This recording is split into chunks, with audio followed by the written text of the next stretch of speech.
Salut les coureurs et bienvenue sur le Run Success Podcast. Je suis Enzo, entraîneur expert en course à pied. 1 à 2 fois par mois, je t'emmène à la rencontre d'athlètes au profil inspirant et au parcours de vie atypique. Le but, rentrer dans leur quotidien afin d'analyser et comprendre leur entraînement. Peu importe ton niveau, tu es au bon endroit. Tous les conseils que tu retrouveras dans ce podcast, tu pourras les appliquer directement dans ta vie quotidienne de sportif. J'espère que ce podcast te plaira. Si c'est le cas, n'hésite pas à laisser 5 étoiles sur ta plateforme de podcast préférée. Cela m'aidera énormément au référencement du podcast. Bonne écoute!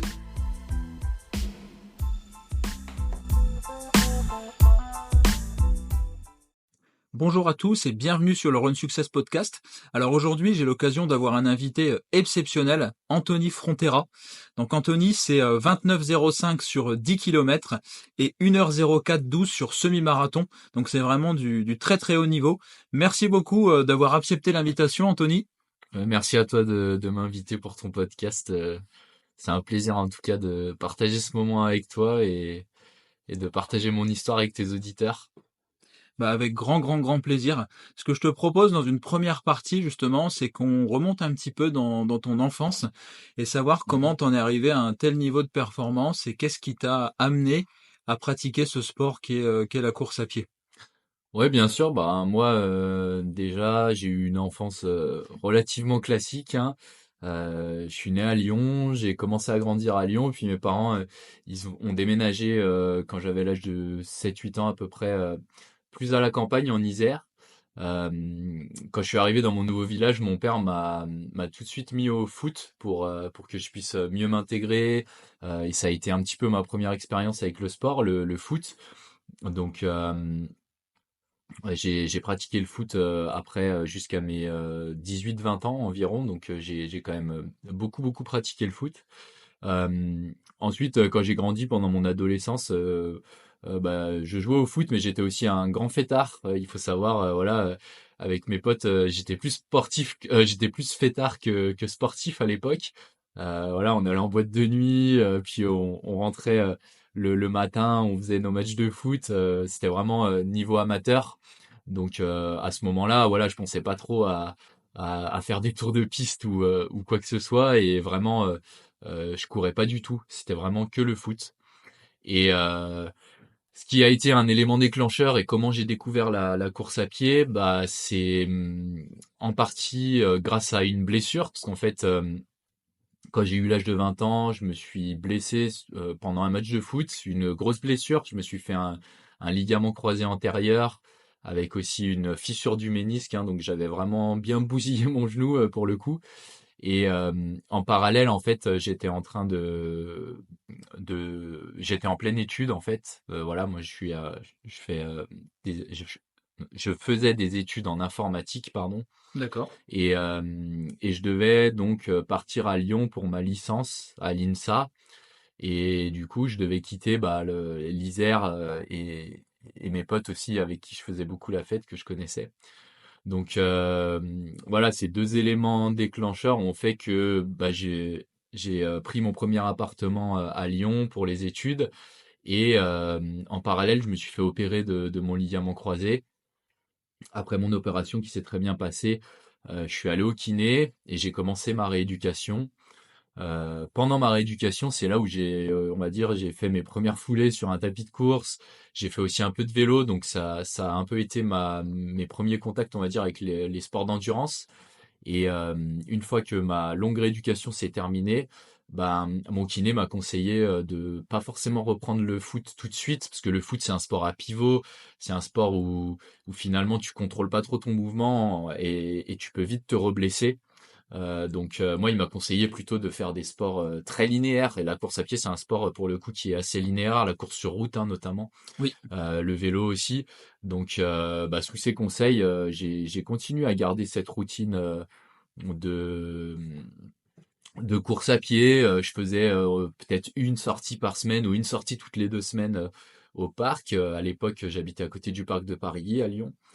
Et voilà. Et puis une fois que j'étais remis de cette blessure à 100%, j'ai pas forcément eu l'envie aussi de reprendre le foot.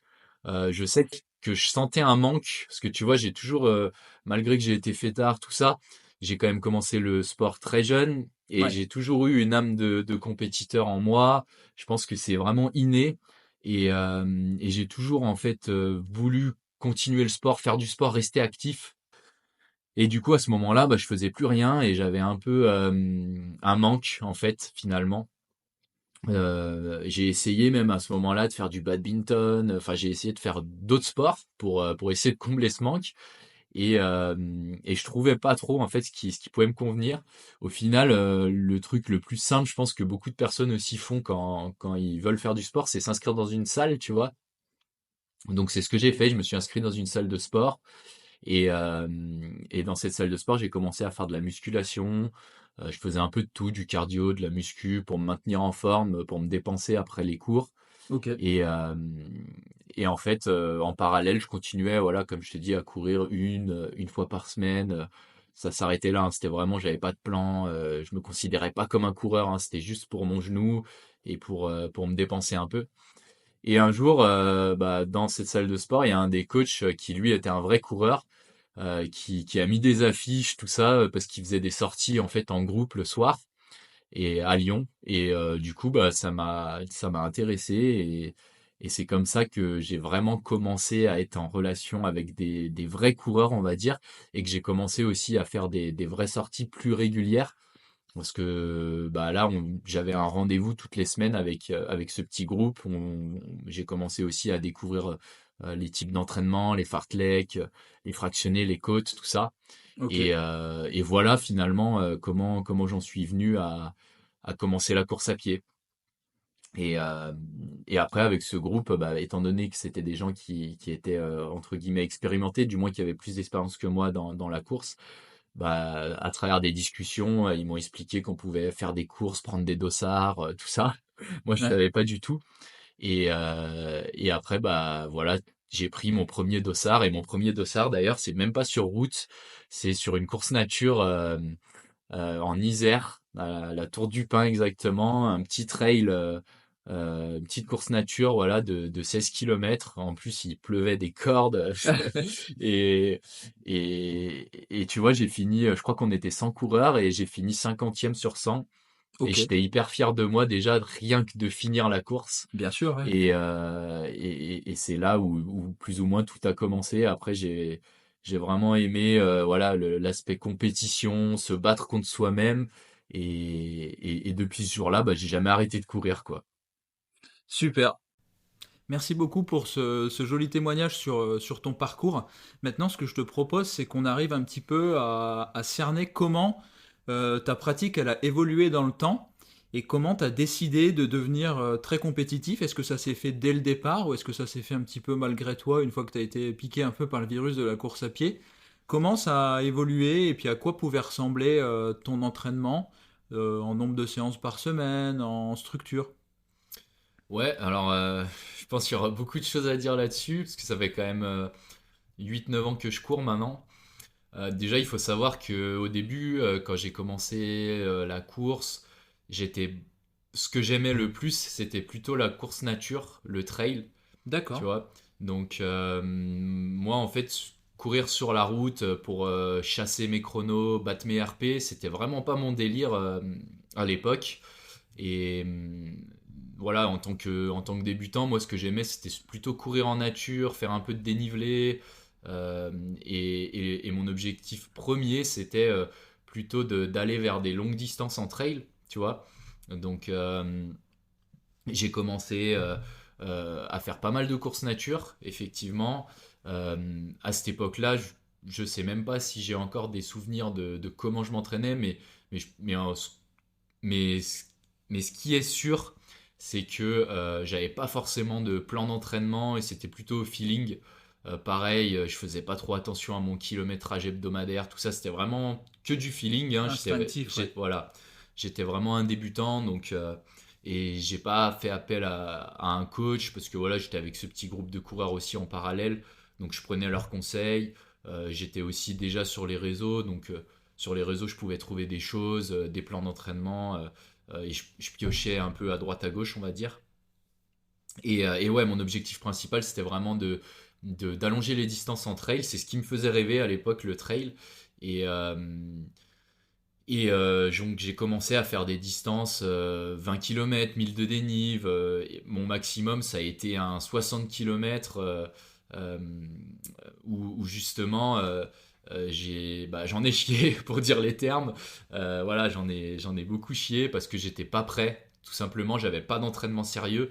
Et c'est là où on voit que finalement, pour atteindre son objectif, il faut quand même être un minimum sérieux et, euh, et avoir un plan d'entraînement pour cet objectif. Bien sûr.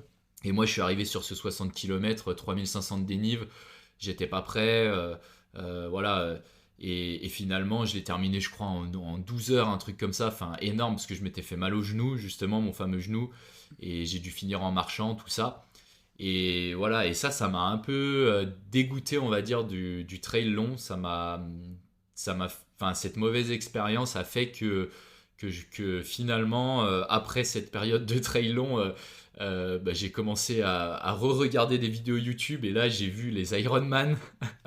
Donc D'accord. là, j'ai eu une autre période où je me suis beaucoup cherché, hein, je me suis beaucoup cherché. La course sur route, vraiment, ça fait pas si longtemps que ça que j'en fais. On reviendra après dessus, mais c'est vrai qu'au début, je me suis beaucoup cherché. Et voilà, après cette phase de trail, j'ai beaucoup, enfin j'ai commencé à me renseigner sur le triathlon parce que le triathlon c'est quelque chose qui me faisait rêver. Voilà, moi je suis un gros consommateur de YouTube et je regardais les résumés d'Ironman là sur des vidéos YouTube et vraiment ça me mettait des étoiles dans les yeux comme on dit. Et j'ai pris ma première licence d'ailleurs, ma première licence sportive dans un sport d'endurance, on va dire, c'était une licence de triathlon. Donc je D'accord, ok. saurais plus te dire en quelle année exactement c'était, mais je dirais ça devait être après 2 ou 3 ans de pratique de course. J'ai pris une licence de triathlon dans le but de faire un Alpha Ironman à la fin de la saison. Ok. C'était mon objectif. Et, euh, et en fait, à ce moment-là, moi, je savais pas du tout nager. La natation, c'était vraiment mon point faible. Je faisais du vélo et de la course à pied. J'avais un niveau moyen. Et la natation, c'était mon point faible. Et puis, j'aimais pas trop ça. Donc, j'ai pris des cours particuliers, tout ça, et je voyais pas de progrès. Et au final, au bout de quelques mois de triathlon, en course à pied, en parallèle, je continuais à faire un peu de trail, mais tu vois, j'avais arrêté mon délire de trail long et j'étais revenu sur des formats courts, donc plutôt des 15 km, 20 km. Euh, et j'ai aussi commencé à faire un petit peu de route. Voilà, j'ai fait mon premier 10 km en 45 minutes en 2017. Et, euh, et à ce moment-là, je commençais vraiment à progresser. Je suis retourné aussi sur le trail à la Tour du Pin, là, le fameux trail où j'ai pris mon premier dossard. Ok. Et j'ai terminé cinquième de la course. Ah ouais, donc on Donc voit tu vois, déjà ça, l'évolution. ça a aussi été un déclic. Ça a aussi été un déclic, parce que même si c'est une course à saucisson, comme on dit chez nous, une course, voilà, une petite course où il n'y a pas forcément un gros niveau, où tu as 100 participants, finir cinquième d'une course, moi c'était la première fois que ça m'arrivait et j'étais comme un fou, tu vois. C'est comme si je gagnais les JO limite. Et vraiment, ce moment-là, j'ai eu un déclic et je me suis dit, mais en fait, t'es capable de faire quelque chose, t'as du potentiel, donc vas-y, quoi. Et en parallèle de ça, le triathlon, comme je te dis, la natation, c'était pas mon truc. Ouais. Du coup, j'ai décidé d'arrêter le triathlon. Voilà, encore un revirement de situation, on va dire. Et, et les gars du club de triathlon, pareil, ils m'ont dit, mais t'as un potentiel en course à pied, parce qu'ils se rendaient compte que je progressais vite en course à pied, qu'en vélo j'étais moyen, et qu'en natation, c'était pas ça, quoi. Donc voilà, les gars du club, ils ont été honnêtes avec moi, et ça a été cool. Ouais. Et ils m'ont dit, franchement, va dans un club d'athlètes, il y a quelque chose à faire. Et j'ai même pas fini ma saison de triathlon et je me suis dit, bah allez, je les écoute. Et là, j'ai pris ma première licence d'athlétisme. C'était, je pense, il y a 5 ans, du coup, parce que ça fait 5 ans que je suis licencié maintenant dans mon club, la Escaluire. Ok. Donc voilà, c'était il y a 5 ans. Et j'ai pris ma première licence d'athlétisme. Et à partir de là, donc j'étais mieux encadré déjà parce que j'étais dans un club. Donc j'avais toujours pas de coach perso ou quoi, mais quand tu fais partie d'un club, t'as quand même un minimum de De structure. structure, ouais. Il y a les coachs du club, tout ça. Donc on peut parler de plan d'entraînement et d'entraînement un peu plus sérieux à partir de cette période-là, parce qu'avant c'était vraiment brouillon, comme je te dis, c'était au feeling. Et, euh, et voilà, et à partir de ce moment-là, bah, moi j'étais convaincu que je pouvais améliorer mes chronos. C'est pas parce que je m'étais inscrit dans un club d'athlé que forcément je voulais faire de l'athlé pur ou même de la route. Je continuais à faire toujours du trail, je prenais beaucoup de dossards à l'époque. Et mon record en une année d'ailleurs, pour la petite anecdote, c'est 35 dossards. Donc tu fais le calcul, Une course par week-end. ça fait à peu près 2-3 dossards par mois, hein. Donc ouais, c'est un truc de fou. Mais vraiment, la compétition, c'est ce qui m'animait et c'est ce qui me fait tenir la flamme encore aujourd'hui, hein, à l'entraînement. C'est ce qui me fait que quand il pleut ou quand il fait froid, bah, j'y vais quand même parce que je sais qu'il y a la compétition derrière et que c'est important d'avoir une certaine rigueur à l'entraînement. Donc, euh, donc voilà, j'ai commencé avec ce club d'athlé, j'ai découvert les crosses, j'ai découvert plein de choses. Je pense que, bah, un petit conseil pour les débutants, je pense que ouais, prendre une licence ou même se faire suivre par un coach comme toi ou un coach perso, c'est important parce que quand on est débutant, bah, comme on a pu le voir avec mon exemple, moi je me suis pas forcément fait accompagner au début et je me suis énormément éparpillé, j'ai fait des erreurs. J'ai commencé à faire du trail long sans être entraîné. Après, je suis allé sur le triathlon, ça m'a pas plu. Enfin, tu vois, j'ai perdu des années finalement. Ouais, Et ouais, ces ouais. années, j'aurais peut-être pu les capitaliser pour mieux progresser dans mon parcours. Mais voilà, ça fait partie de mon parcours. C'est comme ça, on peut pas changer le passé. Mais avec du recul, moi, je conseillerais vraiment ouais, aux débutants de se faire encadrer le plus vite possible. Parce que c'est mieux les débuts et pour avoir des progrès rapides, quoi. Carrément. Donc, euh, donc voilà, alors après j'ai commencé avec ce club d'athlé, je suivais le plan Ouais. et ça a un peu, à ce moment-là, ça a un peu démarré comme ça, mais pareil, si on veut parler un peu du volume, Ouais. aujourd'hui, voilà, ceux qui me suivent, vous savez que j'ai un gros volume quand même, ça fait que d'augmenter, je sais pas jusqu'à où je vais m'arrêter, mais je pense l'année dernière je devais être entre 100 et 110 km hebdomadaires. Là, cette année avec Maxime, on a prévu de faire 7000 km cette année. Donc ça doit être 120, 130, je sais pas trop, mais ça doit être dans les 120, je dirais 125 hebdomadaires à l'année, donc c'est un gros volume. Mais voilà, à l'époque, c'est pareil. Quand j'ai commencé, moi, je faisais pas mal de vélo. J'ai fait une vidéo où j'en parle, où je donne tous les chiffres exacts, parce que là, j'ai pas les chiffres sous les yeux. Mais où il faut aller sur mon Strava, il y a tous les chiffres. Mais sur mes premières années, je courais 40, 50 km hebdomadaires en moyenne, hein, et ça m'a pas empêché de progresser. Oui, oui. Donc je sais qu'aujourd'hui, avec Strava, les réseaux, on se compare beaucoup On aux peut autres. vite se laisser griser Voilà, c'est par ça. les chiffres. Ouais. On se compare beaucoup aux autres et on se compare beaucoup aussi aux athlètes pros ou aux athlètes qui sont expérimentés, qui font du volume. Mais moi, il faut savoir que pour atteindre ce volume-là, ça m'a pris Ouais. bah, 7-8 ans. C'est clair. C'est Et, clair. et voilà, donc pareil, il faut y aller progressivement. Il faut pas vouloir non plus trop faire de volume trop vite. Ouais, tu Donc, fais bien de le souligner parce que c'est un point hyper important et mm, on est vraiment, malheureusement, il y a du bon et du mauvais, mais dans l'ère des réseaux sociaux avec Strava, on se laisse griser. Moi, le premier, quand mm, j'ai débuté, je pense qu'on est tous un peu passés par là.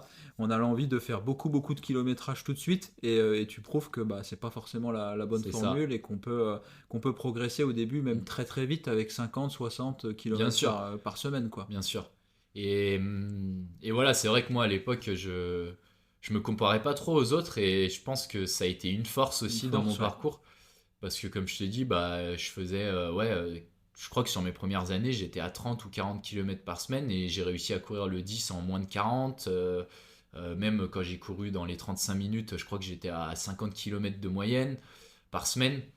Après, voilà, faut remettre les choses aussi dans leur contexte. Je faisais aussi beaucoup de vélo à côté, hein. Donc, je dis pas que je courais que 40-50 Oui, tu km. avais une bonne base aérobie Voilà, à je côté, faisais ouais. beaucoup de vélo parce que ma période triathlon et trail a fait que je me suis acheté un vélo. Ça t'a aidé aussi, ouais. Ouais, ça m'a aidé. Pendant le confinement, on pouvait faire que ça quasiment. Donc, j'ai fait aussi beaucoup de vélo. Donc, le vélo m'a aidé aussi à progresser. Et pour les débutants, qui veulent enfin, qui veulent beaucoup se donner, on va dire, ce qui peut être bien, c'est justement de combiner le vélo avec la course. Comme Ouais, ça permet d'augmenter le volume sans augmenter, tu vois, la contrainte mécanique. bien sûr. Euh, Et moi, c'est ce que j'ai fait. Et dans mon parcours, je me suis très peu blessé finalement. Pourtant, j'ai un genou fragilisé, En plus, ouais. mais j'ai jamais eu une blessure qui m'a arrêté plus de deux mois, quoi. Ok. Donc, et là, ça fait 4 ans que je me blesse plus, quoi. Donc ouais, faut faire attention avec tout ça, quoi. Bien y aller progressivement et bien s'écouter, quoi. Super. Et du coup, il n'y avait pas de compétition en vélo, pas du tout? Non, non, jamais. Jamais fait de compétition en vélo, c'est vrai. Ok, parce que ça t'attirait pas spécialement, c'était pour toi un complément pour la course à pied ou... Ouais. Ok, donc Ouais, c'est resté un complément. C'est un sport que j'aime bien, mais j'en pas ai de fait aussi là... pour Ouais. le triathlon.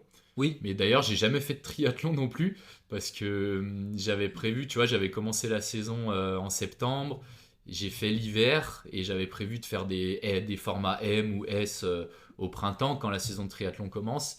Et en fait, mon switch sur la course à pied s'est fait pendant juste avant, l'hiver. ouais. Donc, j'ai jamais fait de triathlon. Donc, ça serait drôle un jour de tenter de faire un petit triathlon, je pense, pour rigoler, tu vois, et pour revenir aux sources, comme on dit. Mais ouais, non, j'ai jamais fait d'autres compétitions pour le coup. J'ai fait beaucoup de trail, j'ai fait des compétitions sur piste, mais jamais de vélo ou de triathlon. Ok, bah vraiment intéressant, je m'attendais pas à un tel parcours et on peut voir comme quoi tu as atteint un niveau aujourd'hui qui est presque dans l'élite, presque dans le professionnel, on est à la limite Ouais. et c'est assez impressionnant de voir à quel point tu as pu te chercher et t'es parti Mm. d'en bas en fait et c'est ça que je trouve très très très admirable, contrairement à beaucoup de sportifs actuellement qui ont été encadrés très jeunes, qui ont été vraiment suivis, se sont professionnalisés très très vite. Toi, ça n'a pas été le cas et ça t'a pas empêché d'atteindre un très très bon niveau. Du coup, comment t'expliques cette évolution carrément exponentielle? Est-ce que tu le sentais au fond de toi ou tu t'es surpris toi-même au fur et à mesure des courses? Ben, déjà, comme je te le disais, moi je suis un compétiteur et quand je commence quelque chose, je le fais toujours à fond et d'autant plus pour le sport. Donc tu vois, en fait, quand j'ai eu ce déclic là, quand j'ai commencé à faire des courses nature, où je commençais à faire des podiums, tout ça, j'ai vraiment eu un déclic et il s'est passé quelque chose et je me suis dit, mais t'es capable, tu vois. Et à ce moment-là, en fait, ça a été un peu le début du mode compétiteur à fond. Et moi, quand je m'entraînais, c'était vraiment pour perf. Et je pensais qu'à ça. Même des fois, le côté plaisir, tu vois, je le mets de côté. Et des fois, je pense vraiment qu'à la perf. C'est vrai, hein, je le dis, hein, moi, je prends beaucoup de plaisir à courir. C'est une passion pour moi à la base. Mais le côté perf, c'est Ouais, ultra t'es important. animé par la Ah ouais, ouais, compétition. c'est ultra important. Et ça, je pense que c'est en moi depuis toujours. Ok, Donc ça a joué beaucoup à faire augmenter mes perfs, faire ma progression. Parce que je sais qu'il y a aussi beaucoup de coureurs et il n'y a aucun problème. Hein, je le comprends totalement, qui courent juste pour le plaisir oui, et bien qui vont sûr. pas forcément regarder la perf. Bah moi, c'est pas le cas pour l'instant. Peut-être que dans 10 ans, je courrais plus pour le plaisir et j'aurais mis un peu de côté cet aspect perf. Mais là, aujourd'hui, ce qui passe en premier plan, c'est vraiment la perf et c'est ce qui a contribué, je pense, à ma progression. Parce que même aujourd'hui, tu vois, pour citer un exemple, j'ai fait un 3000 mètres la semaine dernière et je suis un très bon coureur de route, mais ça fait pas de moi pour autant un très bon coureur de piste. Et tu vois, j'ai fait 8,36 au 3000 mètres et tout le monde me disait avant mon 3000 mètres, mais Anto, t'as fait 29,05 au 10, tu dois courir le 3000 en 8,10, 8,20. Et là, je fais 8,36, tu vois, donc c'est entre guillemets limite une contre-perf. Et tu vois, ça a fait mal à mon ego, tu vois. Et je me suis dit, mais putain, je devrais pas faire ça, je devrais être meilleur. Et tu vois, j'ai cogité, cogité, cogité. Et là, en ce moment, je pense qu'il y a un truc, c'est vraiment progresser sur piste et montrer, prouver aux gens et aussi prouver à moi-même, hein, que je peux être bon sur piste. Et tu vois, c'est ce côté-là qui fait que je progresse. Et tu vois, je Ouais, je sais vois. que, tu vois, j'aurais pu me dire 8,36, ça reste un bon chrono, voilà, Ouais. et pas Hmm. me m'arrêter là-dessus, quoi. Mais non, Je non, il comprends, faut ouais. toujours que je fasse mieux et il faut Bah, toujours que. c'est un trait de caractère qu'on Voilà. retrouve chez la plupart des champions, je dirais même chez tous les champions. C'est être tout le temps insatisfait et toujours en vouloir plus. Et bah, je pense que c'est un peu le seul moyen d'atteindre un haut niveau de performance. Mais il faut aussi ne pas tomber dans les travers à vouloir en faire trop. Et je trouve que c'est Bien ça qui a sûr. été intéressant avec toi, c'est que vu que tu t'es pas blessé en plus, Mm. tu as pu continuer ta progression. Parce que bah, malheureusement, on voit beaucoup de coureurs qui sont obnubilés par la performance, mais le corps ne suit pas derrière. Ouais, ouais. Et ça, ce qui est intéressant chez toi, c'est Mhm. que heureusement, ton corps a suivi derrière et il a réussi à s'adapter. Et est-ce que tu pensais quand même de base avoir des possibilités de cet ordre-là ou pas du tout, du tout Non, non, franchement, non. Je pense que personne peut savoir jusqu'où va son plein potentiel, sinon ça serait trop facile. On saurait déjà qui sont les champions, voilà, on le saurait déjà. Donc c'est pour ça qu'il faut aussi croire en soi et Eh oui, optimiser son plein c'est ça qui est potentiel. très inspirant. Ouais. euh, Parce que finalement, on ne sait pas. Non. Enfin, tu vois, tu m'as posé la question il y a 5 minutes de savoir si finalement j'ai été surpris, tout ça, de faire ses perfs. Bah oui, oui, moi le premier, j'ai été surpris. Tu vois, mon premier sub 30, je l'ai fait à Vénissieux, aux 10 km de Vénissieux en 2022. Et à ce moment-là, mon record, c'était 30 minutes 32 sur 10 km. Bon, il datait de un peu plus de 6 mois. Et quand je suis arrivé sur cette course à Vénissieux, bah, au final, j'ai fait 29-32, tu vois. Je pensais pas que j'allais baisser d'une C'est minute impressionnant, ouais. sans être suivi, sans coach, mon chrono.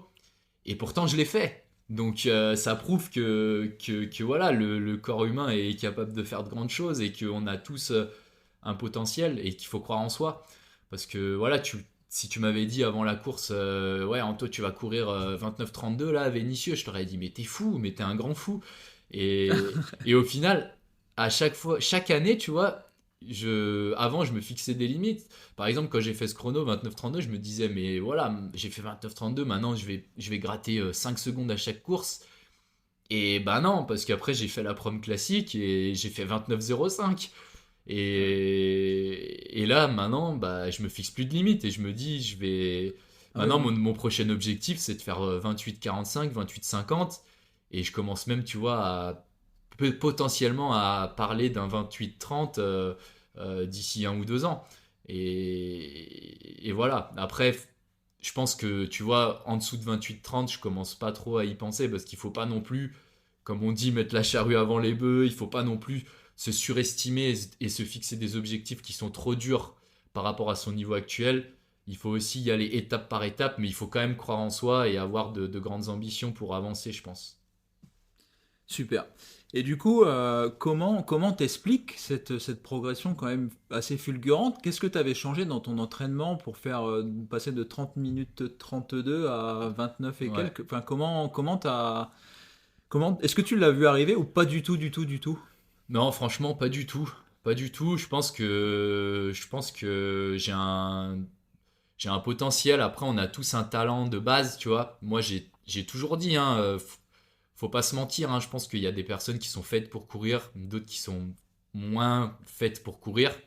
Et je pense que moi, j'ai la chance d'avoir un talent de base, voilà, sans me vanter ou quoi. Je pense que j'ai la chance d'avoir un talent de base dans ce sport.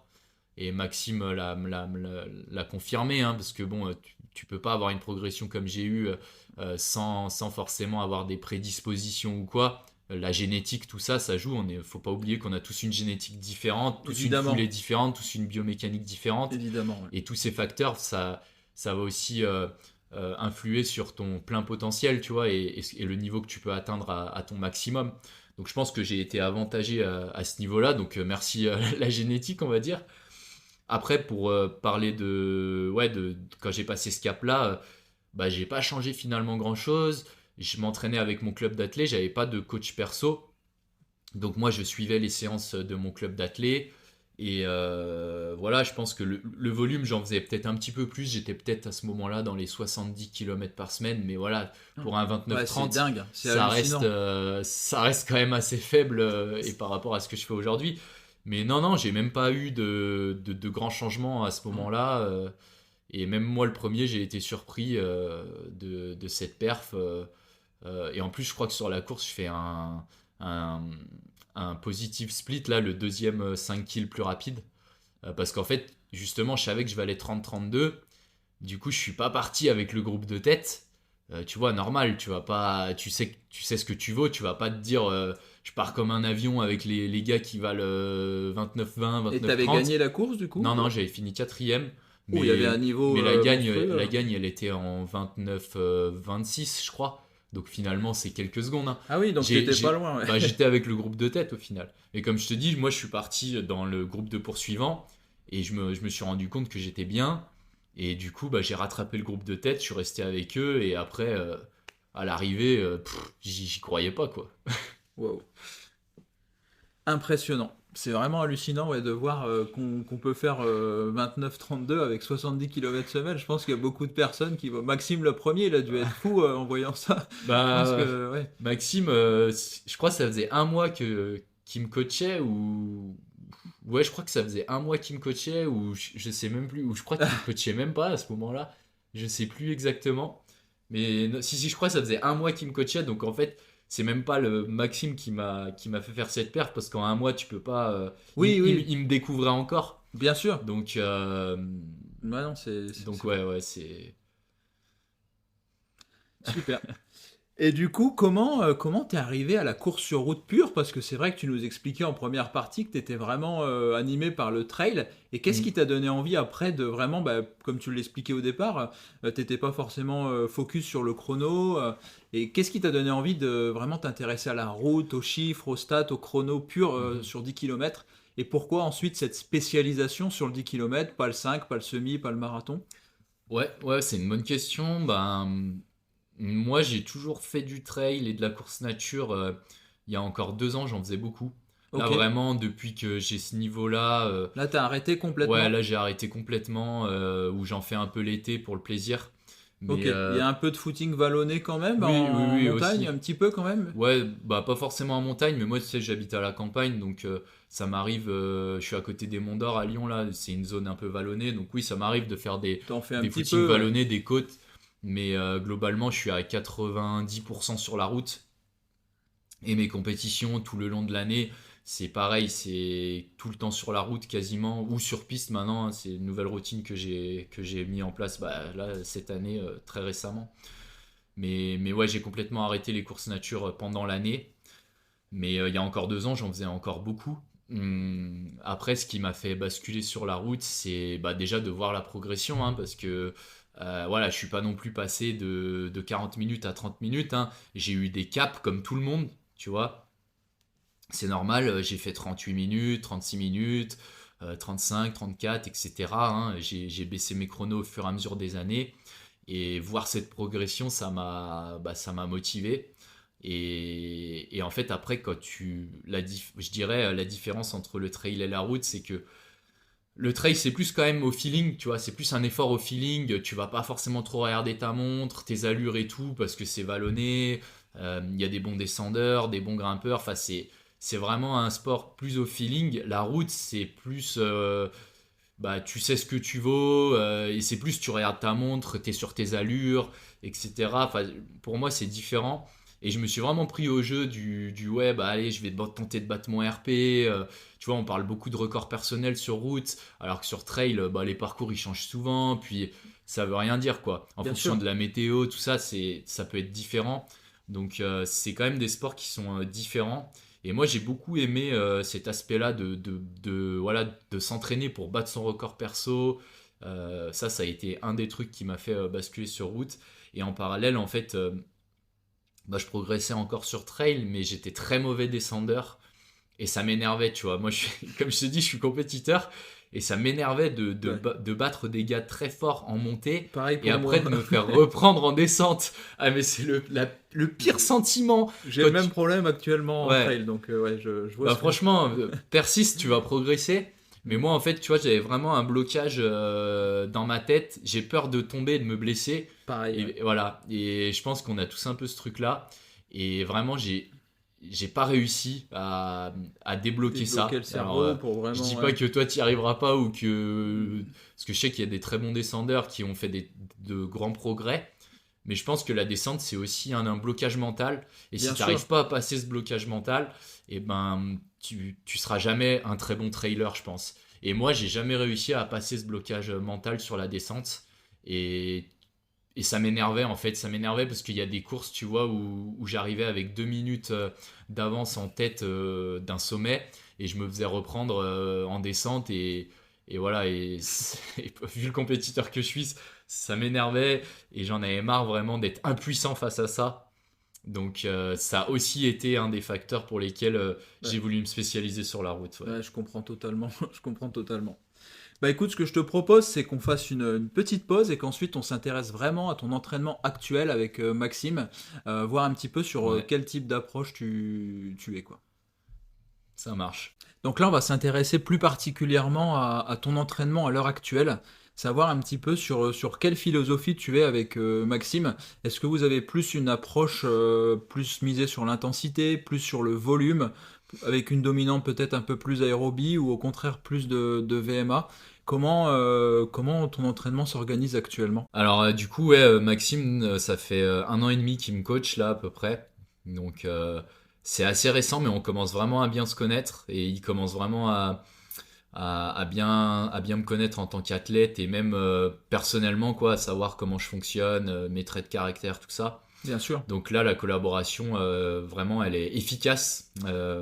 Ça, c'est cool. Après, comment on fonctionne? Bah moi, de toute façon, je lui fais 100% confiance, hein. Je pense que quand on prend un coach perso, il faut savoir lui faire confiance. C'est le but. Donc voilà, je suis pas l'athlète qui va non plus s'intéresser à 1000%, on va dire, à chaque séance, à tout ça. Comme je te dis, je lui fais amplement confiance et parfois même, je regarde juste la séance, je l'exécute et ça s'arrête là. Euh, mais sinon, comment on fonctionne? Bah, déjà, enfin, avec Maxime, ce qui est cool, c'est que je m'ennuie rarement à l'entraînement dans le sens où il essaye souvent de faire varier les séances. C'est rare que je revoie la même séance revenir. Des fois, elles sont similaires, mais c'est jamais trop la même séance. Donc ça, j'aime beaucoup parce qu'après, on peut vite tourner en rond. Après, nous, on mise pas mal sur le volume. Voilà, encore une fois, disclaimer, je conseille pas à tout le monde de faire du volume. Ce que je vais dire, c'est vraiment ce qui fonctionne pour moi et comment Maxime a analysé la chose. Mais, euh, mais moi, voilà, je réponds très bien au volume. C'est ce qu'on a remarqué. Donc c'est pour ça que mon volume, il augmente d'année en année et que j'ai un gros volume hebdomadaire. Donc voilà, beaucoup de volume dans mon entraînement. Et après, à côté de ça, bah, c'est assez classique. On fait souvent 2 séances spécifiques par semaine. Sur les grosses prépas, ça peut arriver qu'il y en ait 3. Et au niveau des méthodes d'entraînement, ben, j'ai envie de te dire, on fait un peu de tout, hein. Tu vois, pendant ma préparation pour la prom classique, on a fait 3 semaines de méthode norvégienne. Après, on a fait un cycle de vitesse derrière. En fait, je pense que Maxime, il essaie vraiment de me faire travailler toutes les filiales. Mais voilà, on essaye quand même d'axer beaucoup sur l'aérobie, quand même pas mal. C'est vrai que la VMA, c'est pas ce qu'on fait le plus, je t'avoue.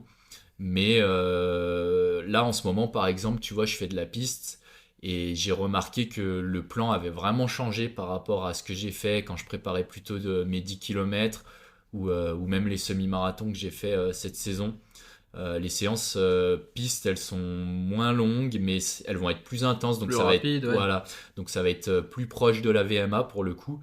Donc vraiment, Maxime, voilà, ça serait le mieux placé pour en parler, hein. Je peux pas parler en son nom. Puis moi, comme je t'ai dit, je suis pas coach et je m'intéresse pas non plus à 100% à mon entraînement. Donc je veux pas dire de bêtises, mais vraiment, mon plan d'entraînement, il est varié et en fonction des périodes et des objectifs et de ma forme aussi, bah on va ajuster et on va faire des séances qui vont être plus ou moins intenses, avec plus ou moins de volume.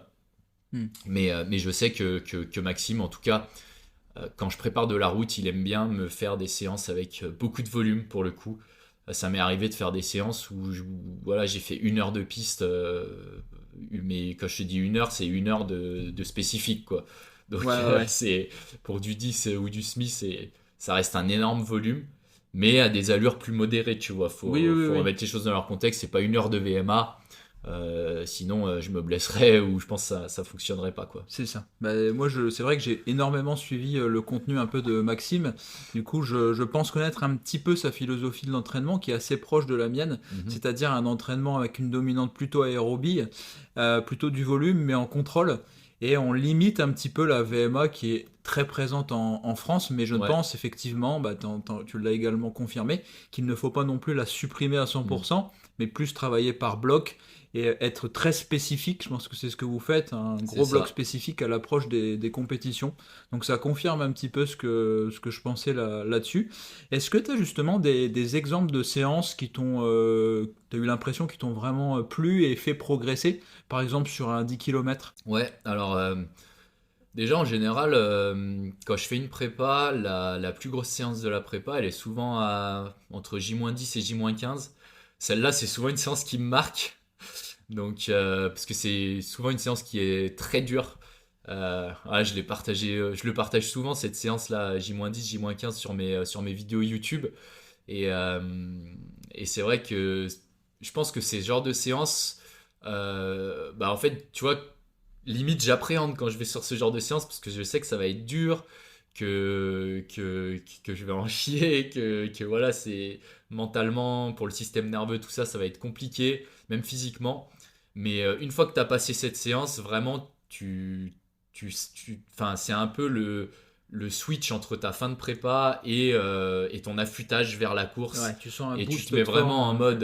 en mode, allez, c'est bon, je suis prêt, j'y vais et je vais faire ma course. C'est vraiment un peu le switch entre ces deux moments-là. Et c'est vraiment ces séances qui me marquent beaucoup.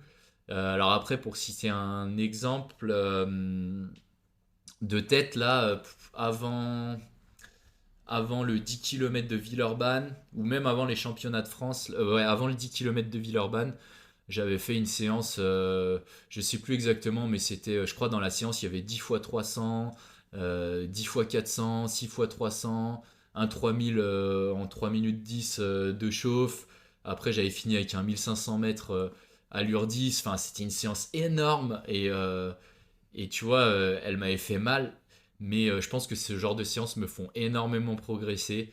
Et Maxime, il arrive justement à bien les placer au bon moment pour que aussi mentalement ça me fasse passer un cap et que je me sente prêt après sur la course. Donc je dirais ouais les séances à J-15, J-10 là un peu avant la course c'est ce qui me met bien en forme et ce qui fait que je suis prêt pour la compétition quoi derrière. Ok. Et du coup, t'en as un petit peu parlé, mais ton volume moyen hebdomadaire, il tourne à peu près à combien de kilométrage et comment il évolue surtout? Est-ce que Ouais. vous avez une approche très très linéaire et constante où il y a des pics, des semaines d'assimilation? Enfin, comment ça Mhm. marche? Et ben l'année dernière, si je dis pas de bêtises, pareil, j'ai pas révisé mes chiffres là avant le podcast, mais l'année dernière, il me semble que j'ai couru entre 6002 et 6003 km à l'année.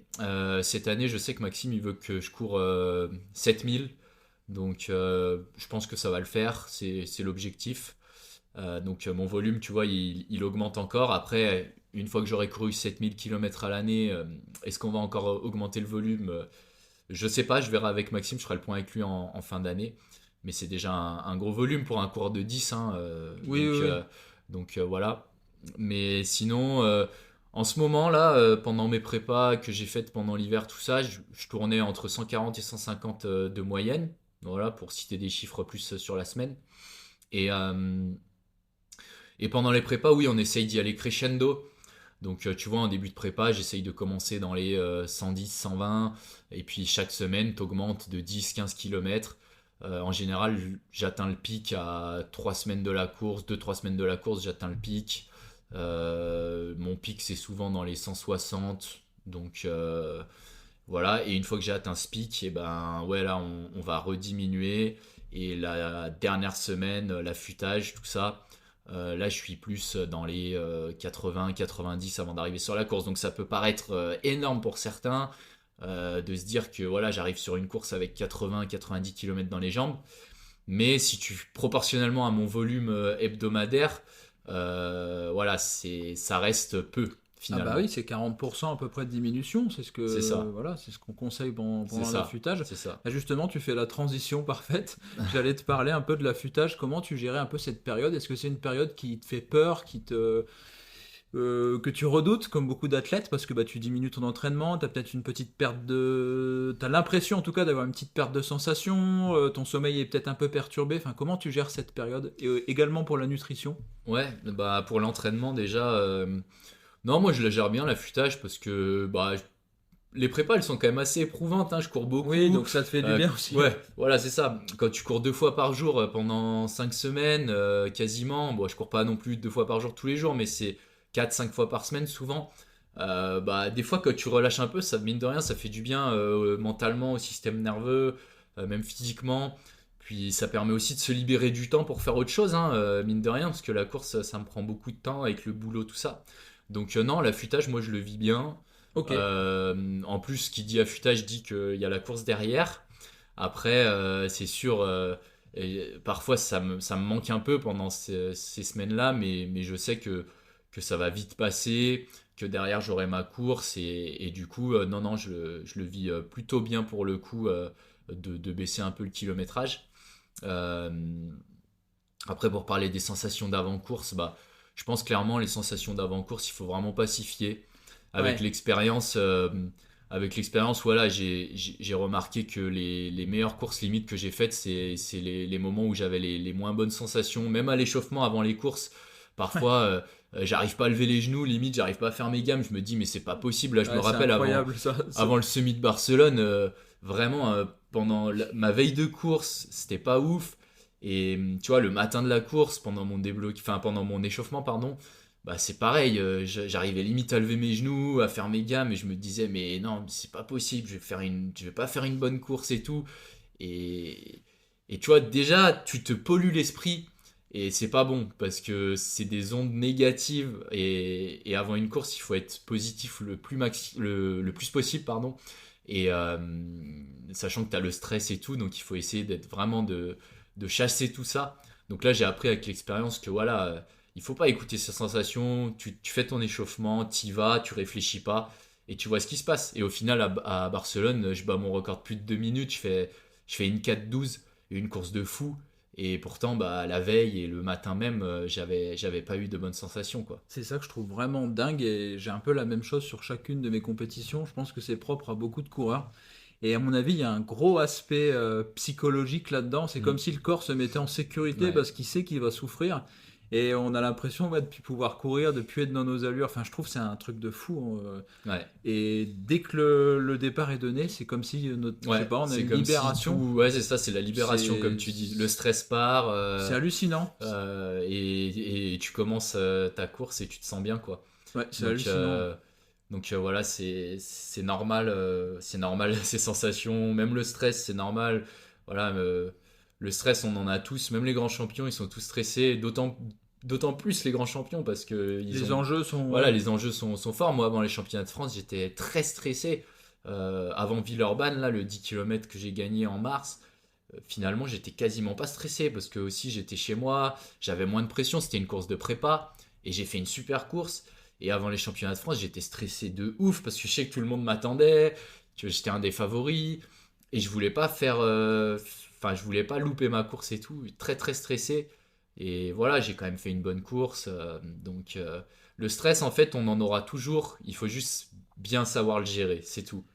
Bah, c'est justement la question que j'allais te poser. Comment est-ce que tu gères un peu ton stress à l'approche des compétitions? Est-ce que tu as, je sais pas, des petites routines, une façon de positiver, de visualiser certaines choses, ou au contraire, tu penses carrément à autre chose? Enfin, comment tu gères ça?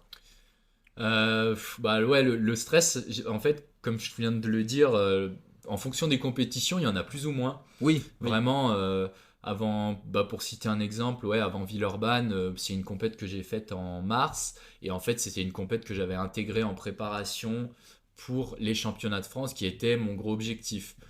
Et Villeurbanne, bah, finalement, vu que euh, c'était vraiment une course de préparation, bah, moi, tu vois, sur les réseaux sociaux, j'avais annoncé, voilà, c'est une course de prépa, je me prends pas la tête. En plus, tu vois, l'organisation, j'avais le premier chrono d'engagement, donc j'étais le favori, ils m'ont donné le dossard 1 et tout. Enfin, tu vois, grosse pression, quoi. Tu t'arrives, t'es d'Ossarin, tout le monde te regarde un peu. Mais finalement, je l'ai bien vécu ce moment-là. Et c'est aussi peut-être parce que j'étais à Lyon chez moi. C'est une course que j'ai déjà faite, que je connaissais. Sur la ligne de départ, je connaissais tout le monde. Donc tu vois, tout ça, ça rassure. Et finalement, j'étais vraiment détendu. Et au final, je gagne la course en 29-12. Et vraiment, vraiment détendu, quoi. Vraiment une super course. J'ai vraiment des bons souvenirs de cette course. Et à contrario, avant les championnats de France, bah, j'étais grave stressé, quoi. J'étais grave stressé parce que voilà, les championnats de France, c'était mon objectif. Je m'étais fixé un gros objectif et je voulais vraiment pas louper ça. Et en plus, il y avait un gros niveau cette année. Et c'est la peur de l'échec. Mais après, ça, c'est la nature de l'homme, c'est normal. Donc voilà, le stress, il faut vraiment essayer de le gérer au mieux. Il y en aura toujours. Et moi, comment je fais pour le gérer? Bah, j'ai pas forcément de.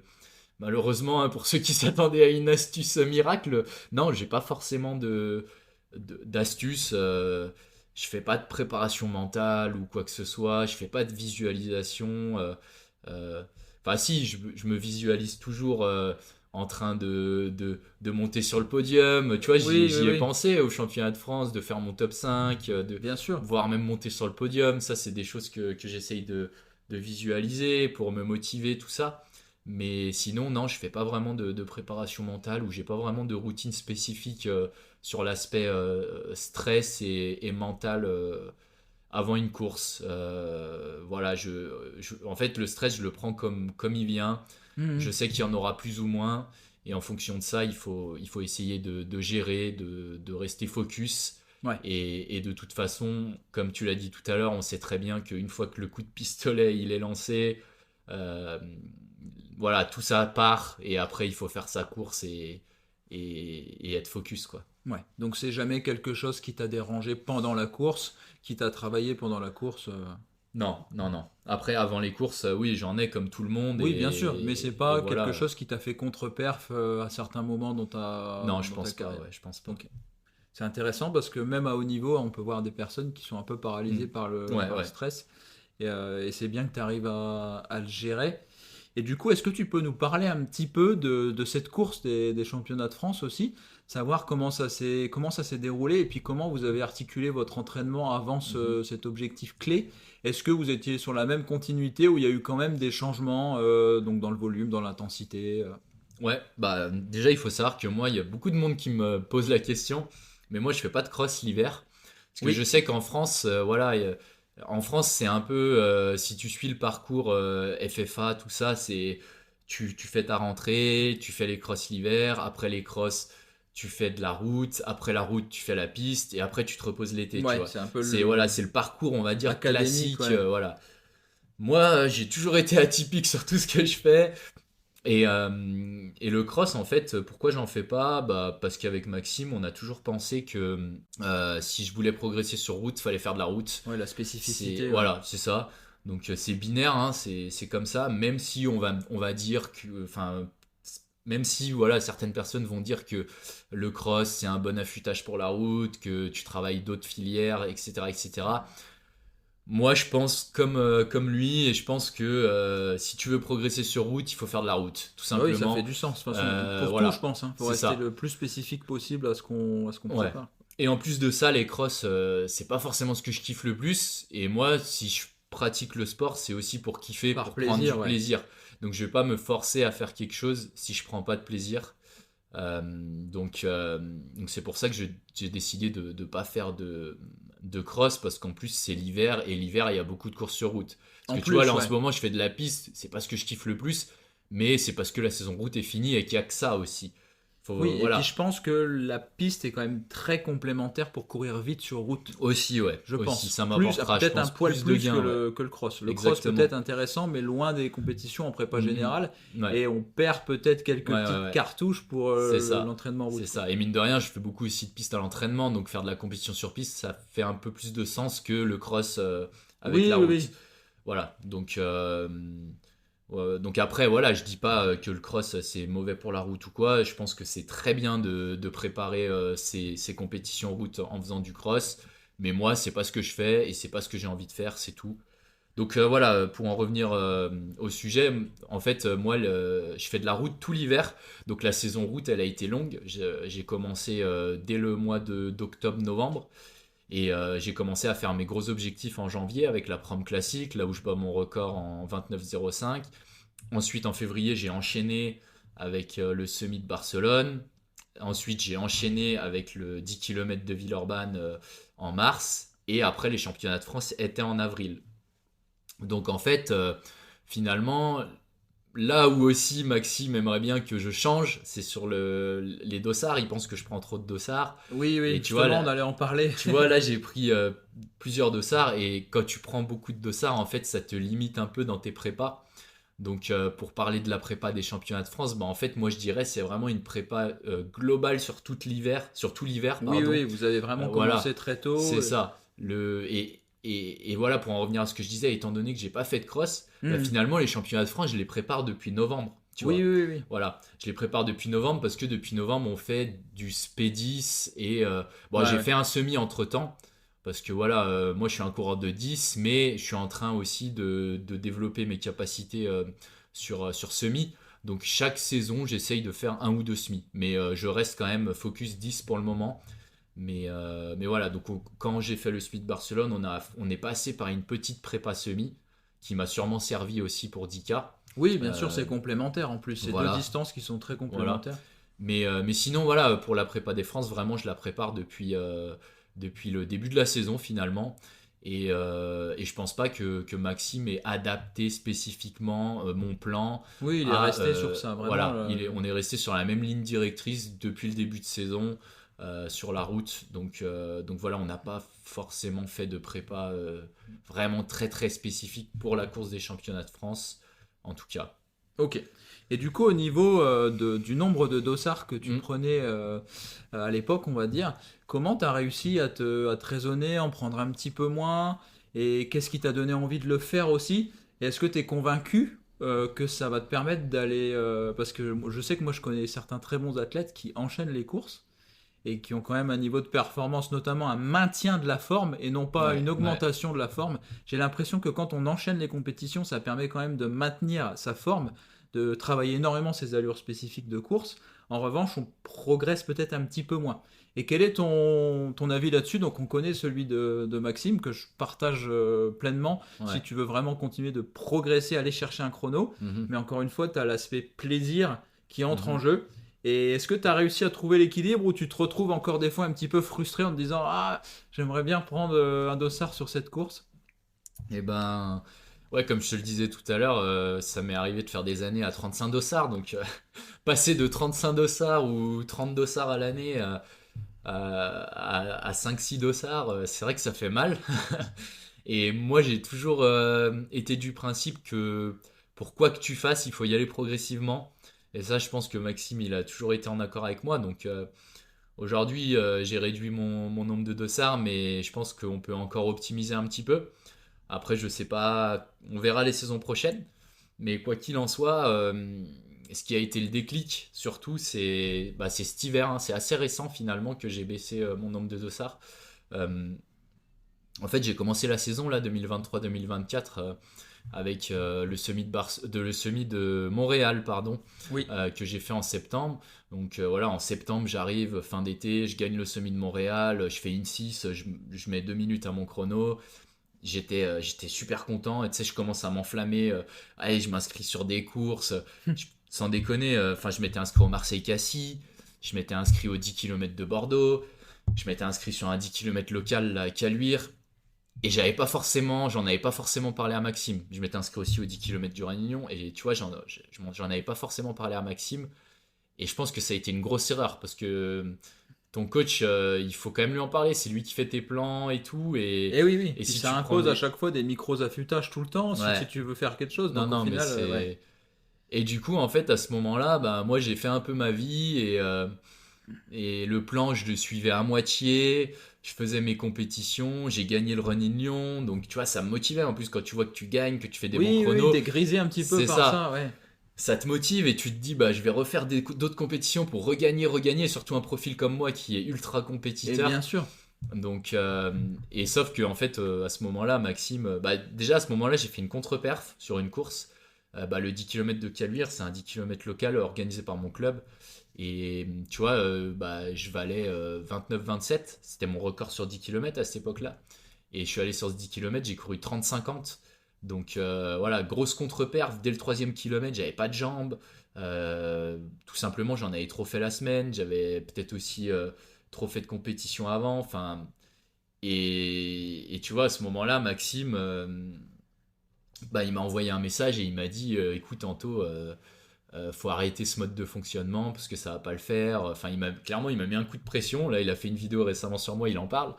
Mais clairement, il m'a mis un coup de pression. Et, euh, et je pense qu'il a bien fait finalement parce que tu vois, j'écoutais pas le plan, je prenais mes dossards dans mon coin. Et à ce moment-là, il m'a posé une question. Il m'a dit, écoute, est-ce que tu veux être un bon coureur à l'échelle régionale ou est-ce que tu veux être un bon coureur international? Et tu vois, ça a été un peu la question Fait le qui déclic m'a aussi aussi. fait le déclic.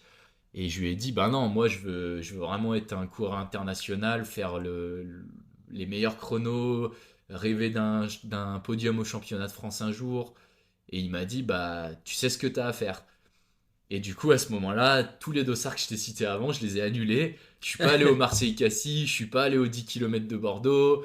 Enfin, j'ai annulé plein de courses. Et je me suis dit, faut que je laisse la chance à Maxime. Et c'est pour ça aussi que finalement, ça fait pas si longtemps que ça que Maxime, ça fait 1 an et demi qu'il me coach.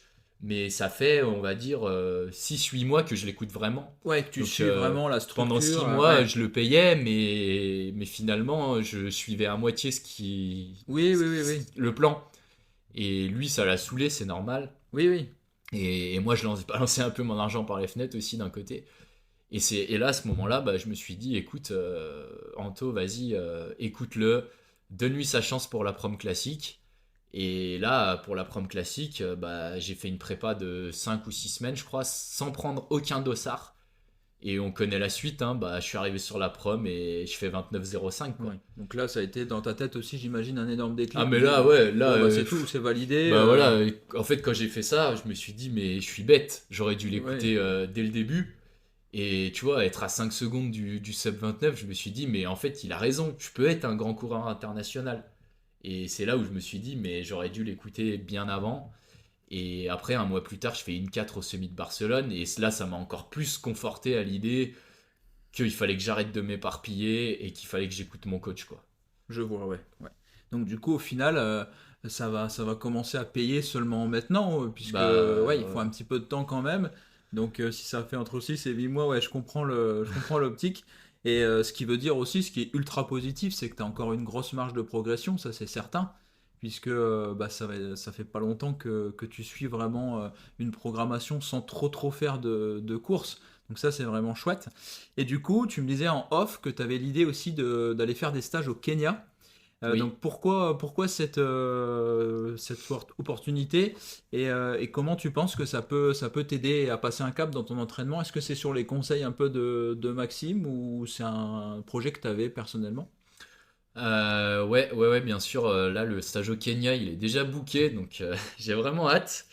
J'ai vraiment hâte. Ça va être en octobre jusqu'à novembre. Je vais faire 4 semaines là cette année. Ok. Donc, Oronix Athletic Center ouais, du ouais, coup? Ouais. ça sera au Renix et je serai avec Maxime d'ailleurs. On sera dans la même maison, donc on sera vraiment proches. Ah, vous Pour, serez ensemble en ouais, plus, on ouais. sera ensemble. Il sera là pour me coacher, pour me cadrer. Et Ça c'est top, ouais. ça va être super. Donc, ouais, j'ai vraiment hâte. Après, pourquoi j'ai décidé de faire ce stage au Kenya? Bah, déjà, le Kenya, c'est vraiment le.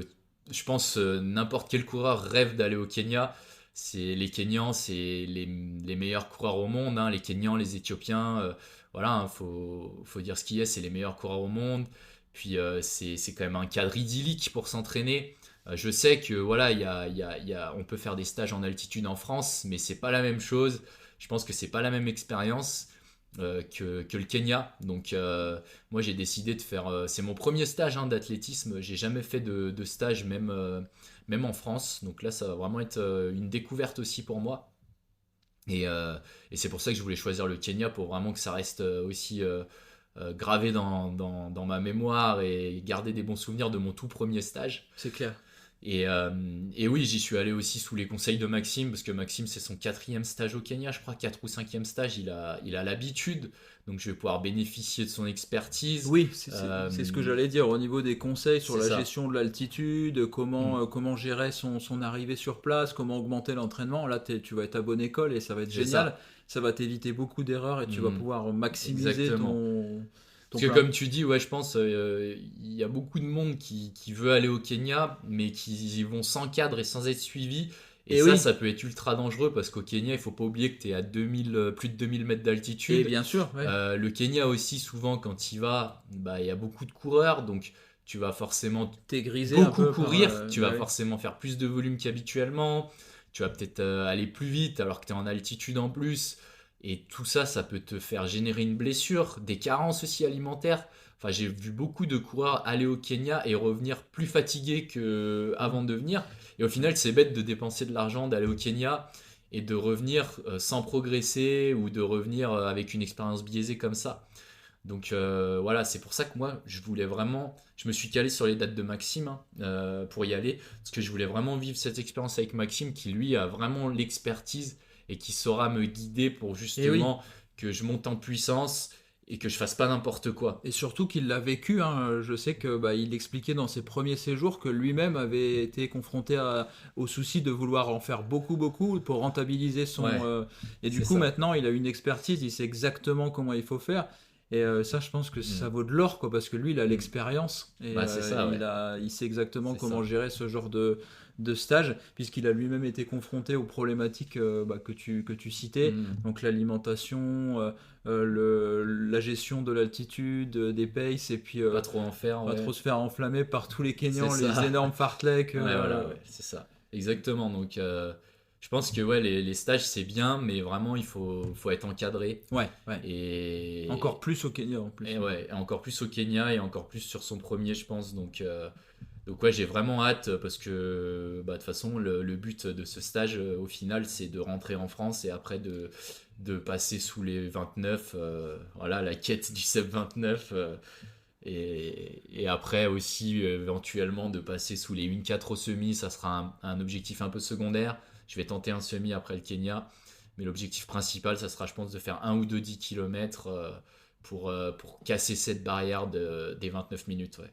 Ok, super. Bah, est-ce que tu vois d'autres choses à ajouter un petit peu sur ton entraînement que tu souhaiterais partager aux auditeurs avant qu'on puisse passer à la suite ou pas spécialement? Non, ça va. Je pense que, je sais pas si toi, tu as d'autres questions, n'hésite Bah, pas, je mais pense que c'est relativement complet. Je te remercie beaucoup. pas de souci. Alors du coup, j'ai encore quelques petites questions à te poser sur l'aspect gestion de l'entraînement. Donc on va aborder l'aspect récupération. J'aurais bien aimé savoir comment tu gères ta récupération au quotidien et comment tu concilies ta vie professionnelle avec ta vie d'athlète bah, presque de haut niveau maintenant. Donc comment est-ce que tu gères tout ça au quotidien? Et ben, pour commencer avec la récupération, moi déjà j'écoute beaucoup mes sensations. Voilà, ça c'est un de mes points forts aussi, parce que je sais que il y a beaucoup de coureurs qui peuvent aller quand même faire une séance ou rajouter un footing juste pour avoir un tel volume à la fin de la semaine et finalement mettre de côté les sensations. Et c'est là où c'est dangereux, où on peut se blesser, tout ça. Donc moi déjà j'écoute beaucoup les sensations. Si Maxime l'a dit aussi dans la vidéo qu'il a faite sur moi, mais voilà, si par exemple il m'a programmé une séance pour mardi et que moi mardi j'ai une grosse journée de travail, j'ai mal dormi, bah, je vais pas me forcer à aller faire les séances. Je vais switcher la séance, je vais la mettre mercredi. Mardi, je vais faire un footing. Et voilà, je suis assez souple avec moi-même Ça et c'est avec hyper mon important. entraînement. Après, il faut pas non plus abuser. Des fois, j'ai un peu abusé à certains moments, mais il faut savoir trouver l'équilibre. Oui, Et je pense pas hésiter à discuter avec son coach pour bouger une bien séance et sûr, bien en sûr. fonction de son feeling et de sa sensation. Donc déjà, voilà, à ce niveau-là, je pense que c'est très important pour éviter Oui, les ouais. blessures et bien récupérer. Après, au niveau de la récupération, avant les courses, je fais souvent de la cryothérapie. Ok. Voilà, j'en fais pas forcément pendant les prépas, mais je fais souvent de la cryo la semaine avant la course. Là, je vais aller en faire une demain avant mon 5000. Massage aussi de ma chérie qui se dévoue. Ça marche vraiment bien, je trouve, les massages. Donc ça fait partie aussi de ma routine de récupération. Ok. J'ai mis en place aussi les étirements depuis cette saison. J'essaye de m'étirer, on va dire, une ou deux fois par semaine. Euh, et pareil, je sens que quand je m'étire un peu, je me sens plus souple et j'ai des meilleures sensations à l'entraînement. Donc voilà, c'est mon avis, mais je fais un petit peu ça, on va dire, quand j'en ai besoin. C'est quand je sens que je dois faire ça, je le fais. Euh, Après, il y a aussi un truc que j'aime bien, c'est j'ai un tapis de course, hein, comme tu peux le voir, et je trouve que le tapis de course, c'est une surface qui est beaucoup plus smooth, beaucoup plus, enfin, ça amortit les chocs, mine de Ouais, rien. ouais, ouais. Je Et l'utilise beaucoup aussi. Ouais. voilà, et je trouve que voilà, quand après une grosse séance, j'ai plus tendance à faire du tapis en jog de récup Ouais. plutôt qu'aller refaire du bitume et rajouter encore plus de contraintes, même si c'est sur des allures lentes, on va dire. Mais voilà, c'est vrai que le tapis, je m'en sers pas mal pour la récup et je trouve que c'est un bon outil parce que ça absorbe bien les chocs, quoi. Ou Ok. sinon, pour ceux qui n'ont pas de tapis, peut-être courir plutôt sur tu sais, des terrains plus moelleux, Oui, oui. en nature, chemin de terre ou des choses comme ça peut aussi le faire. Ok. Mais voilà pour la récup. Et du coup, au niveau du sommeil et de l'hydratation, comment tu gères ça? Enfin, sommeil, nutrition, hydratation, comment tu gères un peu ces trois fondamentaux au quotidien? L'hydratation, j'essaye de boire un peu toute la journée. Je vais pas calculer forcément combien de litres je bois à la journée, tout ça. Après, on peut se fier aussi à la couleur des urines, c'est un bon indicateur. Bien sûr, ouais. Donc voilà, si je vois que mes urines sont très jaunes, tout ça, je sais que peut-être j'ai pas assez bu. Donc je me fie à ça. Mais sinon, globalement, j'essaie quand même de boire un peu toute la journée, éviter d'atteindre la sensation de soif. Après pour le sommeil, moi je pense que le sommeil j'ai beaucoup à gagner là-dedans parce que je dors pas énormément. Je dors pas énormément parce que le matin je me lève pour m'entraîner. Étant donné que je travaille, hein, je peux pas me permettre de faire des grasses matinées, d'aller m'entraîner derrière. Donc voilà, moi je dirais je dors globalement 6 heures par nuit. Ouais, Donc c'est c'est un pas poil énorme. juste, ouais. Ouais, Ouais. c'est pas énorme. En plus Maxime il m'a toujours dit que ouais il fallait bien le sommeil c'était important. Après, voilà, je dors 6 heures par nuit, c'est pas énorme. Parfois, je me sens fatigué, Bien ça sûr. c'est sûr. Mais j'ai plus ou moins toujours été comme ça. J'ai jamais été un gros dormeur aussi de nature. Ton corps s'est adapté Voilà, aussi. je suis pas passé de 12 heures de sommeil à 6 heures, Oui. ça c'est clair. Donc j'ai jamais été un gros dormeur et voilà, parfois 6 heures de sommeil, si c'est 6 bonnes heures, ça me suffit et ça m'empêche pas de performer. Mais je pense que je pourrais jouer là-dessus aussi, peut-être me coucher une heure plus tôt le soir ou quoi.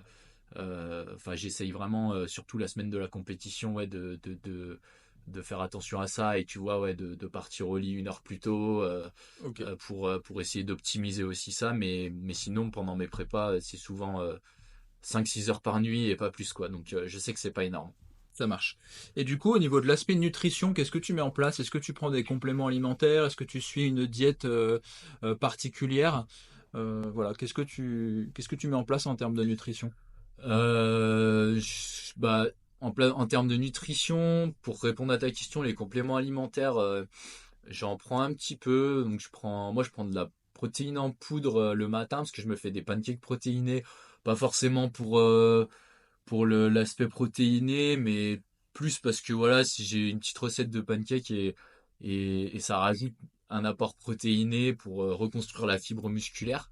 Donc Oui, je consomme un peu de protéines en poudre le matin. Après, concernant tout ce qui est vitamines, tout ça, en fait, moi, ce que je fais, c'est que je fais une prise de sang par an. Et oui, la prise de sang, je regarde comment sont mes taux. Et en fonction, je vais complémenter. Mais en général, je t'avoue que j'ai des taux qui sont assez bien. Donc, je pense que j'apporte assez de nutriments et de micronutriments à mon corps avec ma nutrition quotidienne. Donc, j'ai rarement besoin de me supplémenter avec des gélules ou des oui, choses oui, comme oui. ça. Donc voilà. Sinon le soir je prends aussi un peu de mélatonine des fois parfois pour m'endormir mieux. Bah tu vois quand je veux me coucher plus tôt ou quoi, ça m'arrive. Mais vraiment non je prends pas spécialement beaucoup de compléments alimentaires Ok. à proprement parler. Ok, ok. Et par rapport à ma nutrition, on va Au dire quotidien. classique au quotidien, bah là je me prends pas la tête, surtout dans les prépas, je me prends pas la tête. Voilà, comme je l'avais dit dans un de mes lives, parce qu'on me pose souvent aussi la question, moi vu que je cours souvent 2 fois par jour, bah, je brûle énormément de calories aussi. Je pense que je suis à 3000, entre 3000 et 3005 par jour, Et oui. malgré que j'ai un job sédentaire. En fait, faire du sport, ça augmente aussi ton métabolisme. Donc, je pense que je suis à 3000 minimum par jour. Donc, en fait, quand tu dois manger 3000 calories par jour, si tu commences à tout vérifier, à Ouais. faire attention, c'est Faut compliqué. consommer beaucoup de Donc, glucides, ouais. ouais, donc en fait, j'essaye vraiment de manger assez. Mais voilà, si je mange, je sais pas, un Kinder Bueno ou n'importe quoi, bah, je vais pas culpabiliser ou quoi. Je sais que c'est des calories qui vont m'aider. Alors, c'est pas forcément les meilleures calories, mais parfois ça fait du bien aussi mentalement. Et non, non, Ok, ouais, t'as je- pas de restrictions non, particulières. Tu manges de la viande, tu manges un peu de tout. ouais, je mange de la viande, du poisson, je Ok, mange vraiment de tout. ok. J'ai pas de régime particulier. Et, euh, et pendant les prépas, je fais pas forcément attention. Si j'ai envie d'une pizza, je prends une pizza. Oui, oui. Si c'est le soir, bah je la mange le soir, c'est pas grave. Les mythes des glucides le soir ou je sais pas quoi, enfin, moi je Ouais. m'en fous, tu vois. Donc non, non, quand j'ai envie de me faire plaisir, je me fais plaisir. Après, je t'avoue qu'à 2 semaines, une semaine de la compétition, j'essaye d'être plus rigoureux. Moi, j'aime beaucoup manger beaucoup de riz. Je trouve que ça permet de bien refaire le stock de glycogène, Puis tout c'est ça. facilement digeste Voilà, aussi. il n'y a pas de Pas de gluten, donc gluten. c'est facilement digeste. Donc ouais, beaucoup de riz. Je fais souvent riz, légumes, poissons, viande. Voilà, c'est assez simple hein, Oui, oui, finalement. bien sûr, ouais. Avant les compétitions, pareil, j'aime bien le riz au lait. Tu vois, pour moi c'est un petit plaisir. Ouais. Donc je me mange du riz au lait. Enfin, c'est des voilà, c'est des petits trucs comme ça, mais j'ai ma routine et je suis tout le temps la même routine. Et vraiment, le seul moment où j'essaye d'être plus rigoureux et où je fais plus attention, c'est ouais, comme je le disais, ouais, à 2 semaines, une semaine surtout de la compétition, quoi. Sinon, le reste du temps, c'est vraiment. En fait, le reste du temps, je fais pas. La seule chose à laquelle je fais attention, c'est avoir assez de calories dans ma journée. C'est tout. Ok, ouais, Après, ouais. sur la qualité des aliments, ça, j'écoute, on va dire, Ton corps. j'écoute mon corps et j'écoute mes envies, surtout. Ok. Voilà. Parfait. J'ai une dernière petite question concernant la nutrition. Vu que tu es un athlète plutôt de courte distance, est-ce que ça t'arrive quand même sur des sorties un petit peu plus longues de consommer des boissons de l'effort, des gels, des bars est-ce que ça t'arrive ou pas du tout? Non, pas du tout. Je t'avoue que non. Moi, sur mes courses, bah, je fais du 10 et du semi, je prends rien. Même sur les semi, Même je sur prends un rien. semi, rien du tout. Non. Ok. Semi, pour moi, c'est une heure, moins d'une heure Oui, cinq c'est pas d'effort. forcément nécessaire. Ouais. Donc, j'en ai pas forcément besoin. Donc ouais ouais je me suis jamais alimenté. J'ai essayé hein, sur des semis de prendre des gels ou Ouais, quoi et j'ai pas vu de différence. ouais. Au contraire, j'ai l'impression que ça m'a plus vu que j'ai pas l'habitude, ça m'a plus tu vois un peu Brasser, retourné le ventre, brassé que fait du bien. Mais ça c'est une question d'habitude encore. Hein, bien sûr. je dis pas que c'est mauvais. Mais vu que je le fais pas à l'entraînement, bah forcément mon corps a pas l'habitude, donc faut pas le faire en compétition. C'est comme si tu mets des chaussures neuves le jour de ta compétition. Évidemment. C'est pareil quoi. Donc non non, en course je prends rien. À l'entraînement je prends rien non plus pendant l'entraînement. Ça peut, enfin oui et non parce que c'est vrai que maintenant de plus en plus parce que je sais que Maxime il me met des séances de plus en plus longues. Oui, c'est pour ça que Donc je te ça, pose la question, ouais. ouais. Donc ça m'arrive parfois d'avoir de la maltodextrine ou des trucs comme Oui, ça oui, oui, oui. au bord de la piste Oui, et de prendre ça petite gorgée tout le long de la séance. ouais. Ça m'arrive sur piste surtout. C'est un conseil que Maxime t'a donné, parce que je sais qu'il consomme beaucoup, beaucoup de glucides pendant Euh, l'effort, qu'il est un peu spécialisé là-dedans. ouais, non, pas forcément, parce que Maxime, après lui, c'est un marathonien, donc on n'a pas Forcément, forcément ouais. les mêmes types d'entraînement et tout. Non, pas forcément, il m'a pas forcément conseillé d'en prendre pendant l'entraînement. Après, je pense qu'il est pas non plus opposé à ça, hein, Oui, oui, oui. mais voilà, moi, ça m'arrive, pas tous les entraînements, mais ça m'arrive sur les gros entraînements d'avoir un peu de malto, ouais, Ok, au bord de la piste. ok, ok. Et sinon, en fait, je fais attention à bien manger avant la C'est séance, par surtout contre. ça, ouais. Parce Ouais. que, en fait, je sais que ça m'est déjà arrivé, hein, ouais, le boulot à 9 heures ils t'attendent. voilà, je me lève un peu tard, je dois aller faire ma séance, j'y vais en mangeant une banane ou en n'ayant rien mangé, bah, Ouais, je sais que là, je fais une hypoglycémie ou je finis pas ma séance. Ça m'est déjà arrivé. bien sûr. Donc, depuis que j'ai eu ces expériences-là, maintenant, bah ouais, il faut se lever plus tôt, mais c'est comme ça, je me lève plus tôt, je mange, je prends 2 heures pour digérer et je vais faire ma séance, quoi. Ok. Et Voilà. du coup, les sorties les plus longues que tu peux avoir, ça représente combien de temps en durée du coup? Bah, en kilomètres, ça doit être du 25 kilomètres. En durée, ouais, en général, je dépasse rarement 1h30 Ok, oui, donc une du heure coup, une t'es heure trente pile une au heure moment où t'as pas quarante-cinq forcément besoin de... Ouais, maximum. Ouais, ouais, ouais, c'est ça. ça marche. Ok, Mais ouais, ouais. bah, je te remercie. Du coup, en termes de musculation, est-ce que tu mets des choses en place en complément de ton entraînement ou pas du tout? Alors la musculation, en fait, moi, mon coach, il me conseille d'en faire. Oui. Parce que voilà, il est convaincu que ça peut apporter un gain pour la course à pied. Surtout, plus tu progresses, plus après il faut lever des leviers en plus. Et la musculation, c'est un levier qui peut me faire aussi gagner 10-15 secondes au 10 km. Donc oui, oui, il aimerait que j'en fasse. Après, dans la réalité aujourd'hui, j'en fais pas. Pourquoi? Bah parce que en fait, j'ai pas le temps, tout simplement. Et bah, vu que je travaille à temps plein et que je fais 150 km hebdomadaires, Ouais, c'est j'ai aussi une compliqué. vie privée. Bah, c'est compliqué de tout faire, de se dire que voilà, il faut aller à la salle, se déplacer, parce que j'ai pas le matériel chez moi, encore 2 heures, 3 heures par semaine. C'est compliqué. Après, je pourrais le faire. Franchement, je pourrais le faire. Et en fait, je suis en train d'y réfléchir de plus en plus parce que c'est pareil, c'est quelque chose qui va me faire progresser. Donc, je pense que c'est important de le faire. Et je pense que la saison prochaine, là, à partir de septembre, j'en ai discuté bah, avec Maxime et je pense qu'on va mettre en place 2 heures de musculation par semaine, au moins 1 heure ou 2 heures de muscu par semaine, avec un coach spécialisé là-dedans. Ok, donc du coup, plus un entraînement orienté force avec du matériel ou plus du poids du corps? Alors là, je pourrais pas te répondre en détail tout de suite parce que vraiment, je vais être suivi par un coach, hein. Je pense que justement, quand on se lance dans de la musculation, quand on est coureur, c'est aussi un effort qu'on n'a pas l'habitude de faire. Et comme tu dis, voilà, il y a plusieurs méthodes hein, de s'entraîner en musculation, l'hypertrophie, la force, tout ça. Mais effectivement, hein, selon la science, c'est plus la force qui serait intéressante Ouais, pour les coureurs de fond. ouais, ouais. Donc ça sera probablement ouais un programme de force, j'en suis quasiment sûr. Ok, Après, il faut que je refasse le point avec le préparateur physique, mais oui, oui, ça sera probablement de la force du coup pour ce programme-là, ouais. ça marche, je te remercie. Du coup, on va maintenant aborder un sujet qui s'écarte un petit peu de l'entraînement. On va parler de la création de contenu parce que bah, c'est vrai que tu es très présent sur les réseaux sociaux, notamment sur YouTube. C'est un petit peu comme ça aussi que j'ai connu ton parcours et ton histoire. Comme quoi les réseaux sociaux, ça a aussi du bon.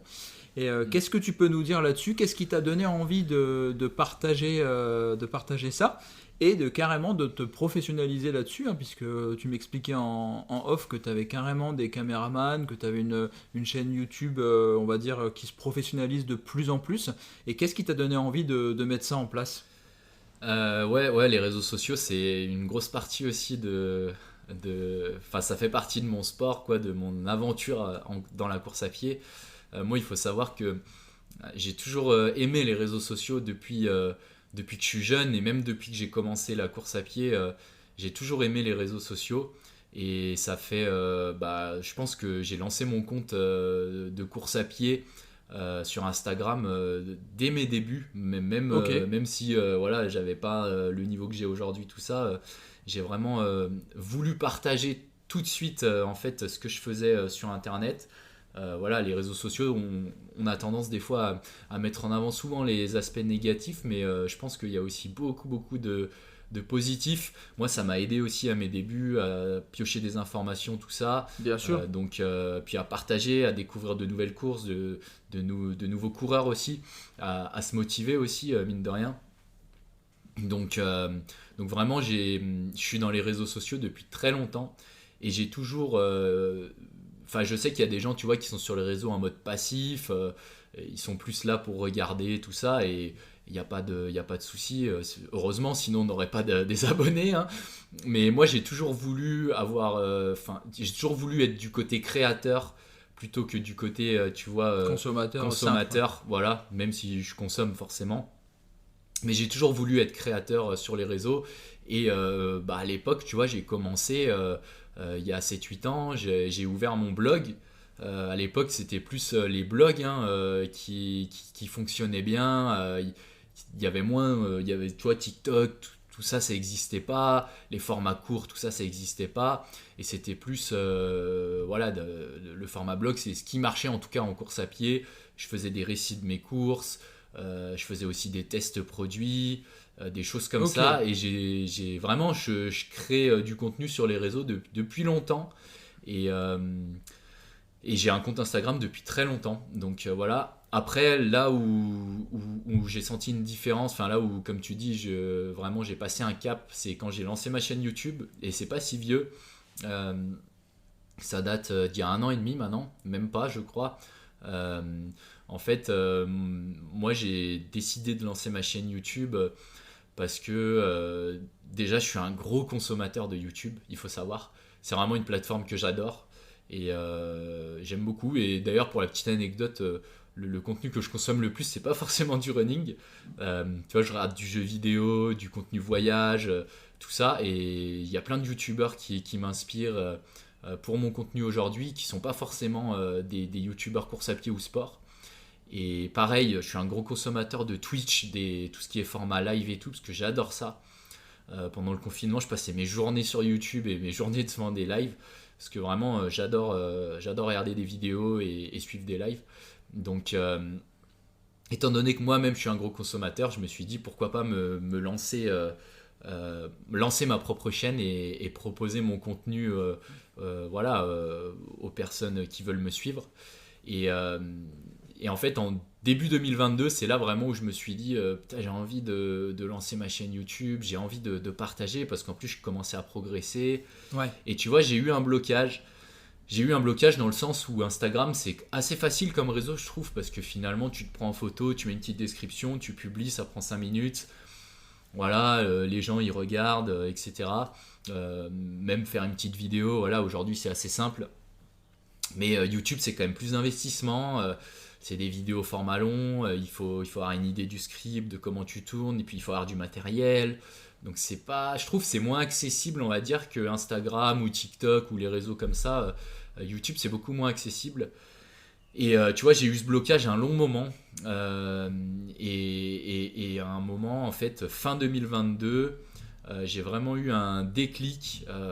C'est la fameuse course aux 10 km de Vénissieux, là où je fais mon premier sub 30. Tu vois, à la fin de la course, je me suis dit, putain, c'est dommage, j'ai fait une super perf et j'ai pas partagé ça. Puis moi aussi, tu vois, je vois ma chaîne YouTube aujourd'hui comme un carnet de souvenirs un peu. Bien C'est sûr, pour ouais. moi-même personnellement, je me dis si un jour j'ai des enfants, tu vois, je pourrais leur montrer ce que je faisais sur YouTube. Enfin, je m'en sers aussi un peu comme finalement comme un album photo, tu vois, où tu mets tes photos et tu les ressors de temps en temps, tu re-regardes. Moi, je le vois un peu comme ça. Et j'ai ouvert ma chaîne YouTube dans un premier temps pour moi-même, pour me faire des souvenirs et pour kiffer, pour revoir des moments où j'ai vraiment kiffé sur des courses, tout ça.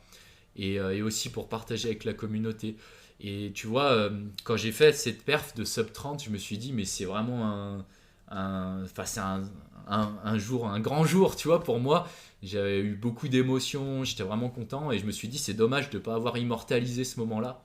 Ouais. Et, et en parallèle, en fait, début 2023, il y a quelqu'un qui m'a contacté sur les réseaux sociaux, Paul d'ailleurs, s'il nous écoute, petite dédicace, mais Paul en fait il était étudiant dans le community management, dans les réseaux sociaux, tout ça, et il m'a envoyé un message sur Instagram en me disant, bah écoute, moi je suis étudiant, je cherche des créateurs pour me former un peu, et si tu veux que je te file un coup de main, tout ça, je peux te filer un coup de main gratuitement, tout ça, très, très sympa. Et moi je lui ai dit, bah écoute, pourquoi pas. Et là, je lui ai parlé de mon projet d'ouvrir ma chaîne YouTube. Et il a tout de suite été avec moi là-dedans. Et il m'a aidé en fait à faire ma première vidéo. Ça a été mon premier caméraman. Il a monté mes premières vidéos. Donc voilà, pour les plus curieux, allez voir. Mais c'était sur un 10K, un petit 10K local en plus, pas un gros truc. Et là, on publie la vidéo. C'était en février 2023. Donc, j'ai vraiment commencé mes vidéos en février 2023. Donc, comme tu peux le voir, ça fait même pas 1 an et demi finalement. Et là, on publie la vidéo. Et la vidéo, elle a marché de fou. Là, je crois qu'elle avait fait 10 000 vues en 1 semaine ou un truc comme ça. Enfin, pour moi, à l'époque, j'avais 200 abonnés sur YouTube, tu vois. Et la vidéo, elle fait 10 000 vues. Enfin, un truc de fou, quoi. Et là, je me suis dit, mais en fait, il y a un truc à faire, quoi. Et je me suis dit, allez, continue et lance-toi, quoi. Et en plus, je kiffais vraiment, tu vois, préparer les scripts, enregistrer les vidéos. Enfin, c'est un truc que je kiffe, la course à pied, c'est une passion, mais créer du contenu, c'est aussi devenu une passion. Oui. Et je prends vraiment de plaisir. C'est pour ça aussi que j'ai un gros rythme de vidéos, tu vois. Maxime, qui est aussi youtubeur, il me dit souvent, mais Anto, tu fais beaucoup de vidéos, tout ça.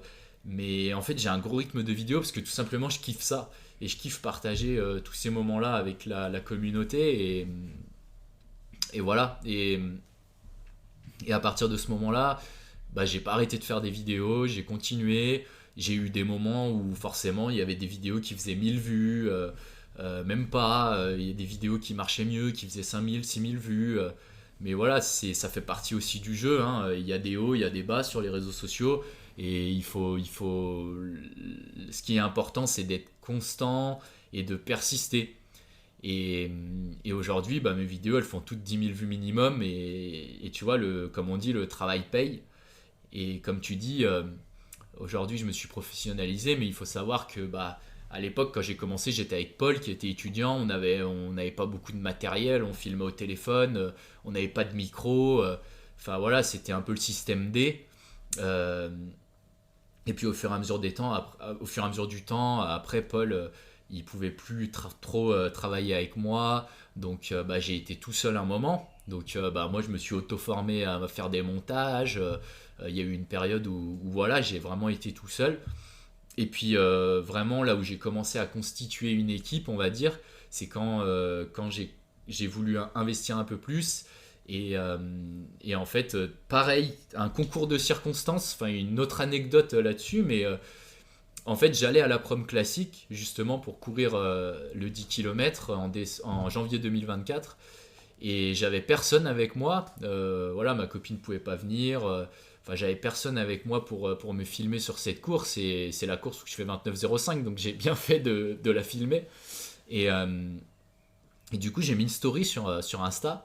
Et j'ai dit, voilà, s'il y a des abonnés ou quelqu'un qui me suit, même qui me connaît personnellement, qui est motivé pour venir avec moi à Nice, qui sait tenir une caméra, dites-le moi. Et voilà, et ça va me permettre de me focus sur ma course et de ne pas avoir à gérer la vidéo. Et là, il y a Virgile, qui est mon caméraman actuel, qui m'a envoyé un message. Il habite à 15 minutes de chez moi. Il m'a envoyé un message, il me dit, écoute, moi je suis chaud. Dans son métier de tous les jours, il est dans l'immobilier, mais il fait de la création de contenu dans l'immobilier, donc il sait ce que c'est. Et du coup, il m'a proposé de venir. Donc voilà, je l'ai emmené à Nice. Ça s'est super bien passé. On a fait une bonne vidéo. Et depuis, je continue de bosser avec lui. C'est lui qui filme mes séances au quotidien, tout ça. Et heureusement qu'il est là, sinon je pourrais pas faire tout ça.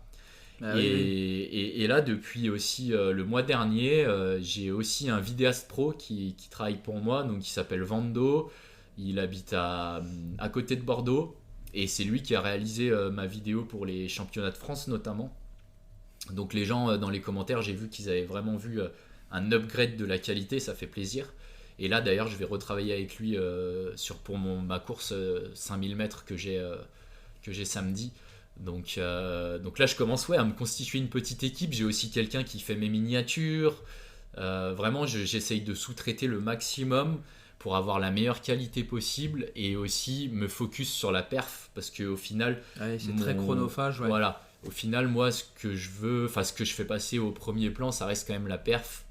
Et, et c'est vrai qu'on peut vite être aspiré par les réseaux quand tu Ouais, commences ouais. à être connu, à voir ton nombre d'abonnés augmenter, tu peux vite être aspiré et mettre de côté certaines choses comme la perf. Donc c'est pour ça que moi, tout l'argent que je gagne sur les réseaux, bon, tout l'argent, hein, je dis ça, mais je gagne pas énormément d'argent, mais l'argent que je gagne sur les réseaux sociaux ou grâce à mes partenaires, euh, bah en fait je le réinvestis à 100% dans ma chaîne YouTube ou tu vois pour mon stage au Kenya. Là par exemple pour mon stage au Kenya, j'aimerais bien faire venir un vidéaste, mon vidéaste pro Vando. Bah faut lui payer le voyage, faut lui payer l'hébergement, faut lui payer la prestation. C'est un gros coût. Et voilà, bah, l'argent que je gagne grâce à YouTube ou grâce aux dons que certaines personnes me font ou grâce à mes partenaires, et ben en fait tout cet argent je le réinvestis pour mes stages, pour pouvoir partager à 100% tout ce que je vais faire pendant mon stage et le réinvestir en achetant du matériel, en payant des prestations, en payant mes miniatures, mes monteurs, tout ça. Ok. Donc vraiment, je suis dans l'optique de gagner pour réinvestir plutôt que de gagner pour Bien proposer sûr. la même qualité et me faire de l'argent, tu vois, à moi personnellement. Oui, oui, oui. Mais sachant que moi j'ai un métier et j'ai pas, je dis pas que j'ai pas besoin de cet argent-là, mais vu que j'ai un métier, je peux me permettre de le réinvestir à 100% dans la chaîne. Et je sais que quand je vais aller au Kenya, si j'arrive à faire venir mon caméraman, mais le contenu il va être incroyable quoi. Ouais. Ça, c'est vrai que c'est voilà. dingue. Et puis, ça apporte beaucoup aux gens, je pense, qui te suivent. Plus tu augmentes ta qualité, plus forcément tu as de résultats aussi. Mhm. Donc, c'est une prise de risque, mais je pense qu'il vaut vraiment le coup. Et moi, pareil, je suis un grand passionné de la création de contenu. Et ouais, j'aime vraiment bien ce que tu fais, donc continue comme ça. Merci. Et je voulais te poser une petite question sur tes partenaires aussi, justement. Oui. Si, je sais pas si tu peux en parler sur le podcast, savoir un petit peu par qui Si, tu es si. accompagné et puis bah, quelle opportunité Ouais. t'as permis d'avoir ces partenaires. Eh ben ouais, non, pas de souci, on va en parler. Moi, de toute façon, j'ai toujours été transparent avec ma communauté, sur mes partenaires, tout ça. Donc, il n'y a pas de problème pour en parler. Je pense qu'on va commencer, on va dire, chronologiquement parlant. Donc, mon tout premier partenaire qui m'a fait confiance en tout premier, c'est Spod Lyon, qui a été racheté aujourd'hui par 14 Running. Donc, c'est une boutique en fait de running qui vend du matos de running tout simplement, qui est basé à Lyon, mais 14 a aussi un magasin à Nice et à Paris. Donc eux, ça a été les premiers à me faire confiance. Ça fait 5 ans que je suis en contrat avec eux quand même, donc à l'époque je valais pas 30 minutes ou 29 minutes et ils ont quand même accepté de me faire confiance, donc ça fait vraiment plaisir, c'est pour ça que je voudrais les mettre en avant. Et je suis toujours avec eux aujourd'hui après 5 ans, donc c'est quand même Ok. une belle Et du coup, histoire. c'est eux qui sont venus à toi ou t'es venu te présenter directement? En fait, eux, ils avaient, à l'époque, maintenant c'est plus trop comme ça, hein, mais à l'époque, ils avaient une team d'athlètes D'accord. qui s'appelait la Team Spod. Et voilà, c'était une dizaine d'athlètes sur Lyon et il fallait représenter le magasin sur les courses locales. Et moi, j'ai postulé pour faire partie de cette team d'athlètes. Puis j'avais un ami qui était déjà dans la team. Donc j'ai réussi à intégrer cette team. Et, euh, et voilà, c'est des dotations. On avait des dotations de matériel, par exemple, 2-3 paires de chaussures à l'année, Mhm. quelques tenues. Voilà, rien de, non plus d'exceptionnel, mais ça fait toujours plaisir, Bien surtout sûr. quand tu commences. Bien sûr. Et moi, l'objectif, c'était de parler un peu sur les réseaux sociaux et mettre en avant le magasin aussi sur les courses locales. Donc voilà, et aujourd'hui, je suis encore en partenariat avec 14, 14 et Spod, donc c'est cool mon contrat a un peu évolué, voilà. Je n'ai pas de financier aujourd'hui avec ce magasin, mais voilà, si j'ai besoin de quelque chose, je sais que je vais les voir, ils me le donnent tout de suite. Là, tu vois, il me faut des pointes pour samedi. Bah, je l'ai missionné. Je sais qu'il va me trouver des pointes. C'est des gens sur qui je peux compter, en fait. Et ça fait plaisir. Très bien. Donc voilà. Après, je suis aussi en contrat avec Oka. Donc moi, je suis ambassadeur Oka depuis 3 ans maintenant. Pareil, Oka, bah, tout simplement, ils ont un programme d'ambassadeur et j'ai postulé à leur programme d'ambassadeur. Et ils ont accepté et ça fait 3 ans que je renouvelle mon contrat. Donc voilà, c'est ma 3e année et ça fait plaisir aussi d'être accompagné par une grande marque comme Oka, c'est sûr. Et après, là depuis l'année, enfin c'est assez récent, ça date de 6 mois à peu près, j'ai un contrat avec Coros. Donc Koros qui a accepté aussi de m'accompagner sur mon projet au Kenya. Donc ça c'est cool, c'est vraiment vraiment cool. Et pareil avec Koros j'ai des dotations matérielles, montres, brassards, tout ça, ça me permet de finalement d'économiser de l'argent et de m'entraîner avec du vrai matos pour le coup, et ça c'est cool. Et voilà, après j'ai aussi un partenariat avec l'Apart Fitness, c'est aussi pour ça qu'il faut que je commence la musculation. Parce que l'Apart Fitness en fait c'est une chaîne de fitness lyonnaise. Donc eux ils ont bien aimé le fait que je sois lyonnais, que je sois un peu du pays comme on dit. Donc ils ont accepté de m'offrir des abonnements à l'année. Donc je peux aller m'entraîner en illimité dans leur club de sport à l'année. Ok. Voilà. Et, euh, et j'ai aussi un partenariat avec Prozis qui est mon partenaire nutrition pour le moment. Donc voilà, Prozis qui fait de la nutrition sportive, protéinée, tout ça. Et pareil, c'est des dotations. Finalement, j'ai très peu de financiers. J'ai un contrat financier et ça reste des sommes dérisoires, hein, pour être transparent. Donc Oka me paye pas, hein. Il y a beaucoup de gens qui croient que Oka me rince, mais non, Oka me paye pas. Et j'ai très très peu de contrats financiers pour le moment. C'est pour ça aussi que j'essaye de trouver de l'argent pour mon projet au Kenya. Bien sûr. Peut-être que le financier ça viendra avec le temps, mais aujourd'hui, clairement, c'est pas la course à pied qui me fait vivre et je compte pas non plus sur la course à pied pour vivre aujourd'hui. C'est pour ça que je garde les pieds sur terre et que je garde aussi mon boulot à temps plein. Très bien. Bah, je pense que c'est déjà beaucoup d'opportunités Ouais. que tu as eues. Et du coup, en contrepartie, j'imagine que ça demande une présence sur les réseaux avec de la publicité pour ces différents Mm. partenaires. Comment ça se passe au niveau du contrat? Ouais. Ouais, j'ai oublié de citer aussi, j'ai CEP, c'est une entreprise qui fait des chaussettes de compression, Ok. qui me suit voilà, depuis quelques mois aussi. Et voilà, je voulais les citer parce que sinon après, ils vont être jaloux. Non, non, après sinon oui, par rapport aux contreparties, c'est ça, hein, comme je le disais, voilà, ça peut être un peu de financier de la part de la marque, mais moi, dans la plupart des cas, c'est de l'équipement. Ouais. Et moi, ce que je dois faire, bah oui, bien évidemment, c'est mettre en avant ces marques sur mes réseaux sociaux, en parler dans mes vidéos. Donc pour ceux qui me suivent, hein, ils le savent déjà très bien. Je pense qu'ils connaissent déjà très bien mes partenaires. Et voilà, hein, après c'est le job. Je sais que parfois ça m'arrive d'avoir des commentaires un peu négatifs, dans le sens ouais, tu fais des placements de produits, t'es un panneau publicitaire, machin, mais après c'est comme ça. Enfin, je Ah pense bah tout athlète, même les athlètes qui font les y a pas JO, le ils ont choix, des c'est sponsors. bien Même sûr. Jimmy Greffier, qui est Ah bah notre bien meilleur sûr. français, il a des sponsors, il fait des placements pour ses Sinon sponsors, tu peux et pas ça vivre. marchera toujours comme ça. Et voilà, je pense que ces gens-là, c'est juste des gens qui sont frustrés Bah bien ou sûr. jaloux, Bah oui, oui. mais quoi qu'il en soit, je pense que ça pollue pas non plus mes vidéos. Non. Enfin, j'essaye de trouver l'équilibre. Peut-être qu'à un moment, j'en parlais beaucoup, mais justement, ces commentaires, enfin, ceux qui sont constructifs, pardon, du moins, ils m'ont servi aussi à trouver l'équilibre. Et Évidemment. aujourd'hui, voilà, il y a peut-être 1 ou 2 minutes de placement dans une vidéo, mais pas plus. Donc, je pense pas que ça pollue non plus mes vidéos et je pense que j'ai trouvé un bon équilibre là-dessus, quoi. Super, bah, je te remercie beaucoup pour cette partie. Je sais pas si tu as quelques petites dernières informations à ajouter là-dessus ou... Non, non, non, bah c'est rien de spécial, ouais, non. Super, bah, je te remercie.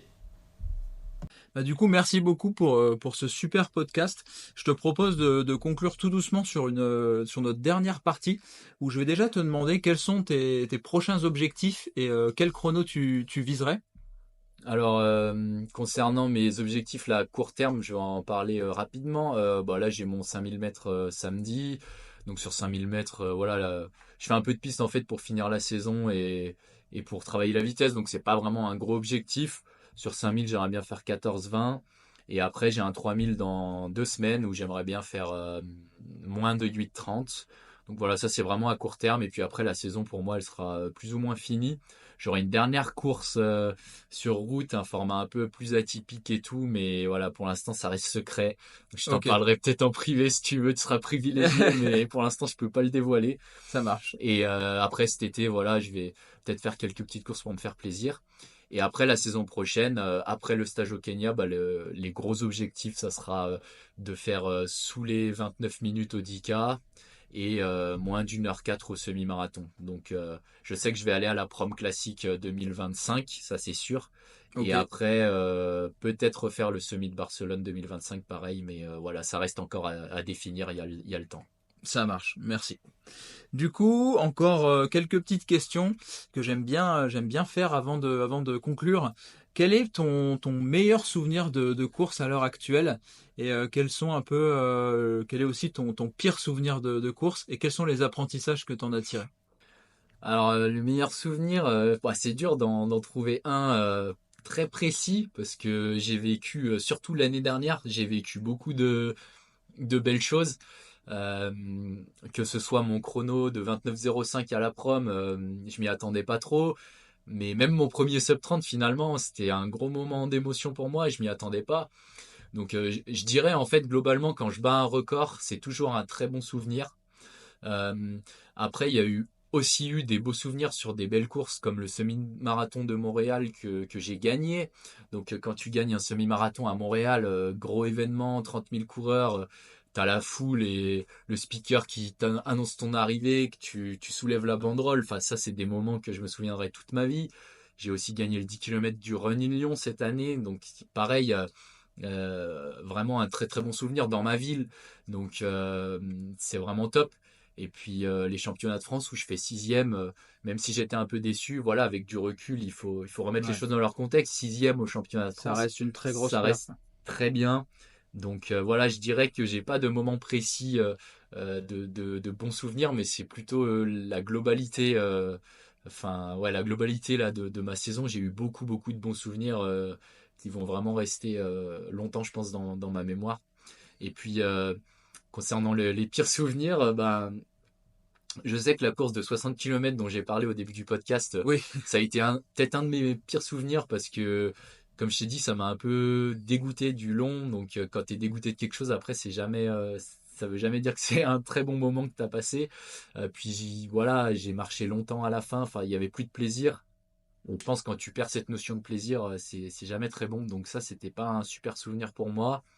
Et pareil, les contre-perfs que j'ai pu faire en début de saison, j'ai fait une contre-perf, bah c'était pas un moment facile parce que tu te remets en question, tu passes une ou deux mauvaises journées où tu réfléchis beaucoup et c'est jamais les bons souvenirs. Donc ouais, je dirais les plus mauvais souvenirs, ça serait les contre-perfs ou les courses que j'ai loupées.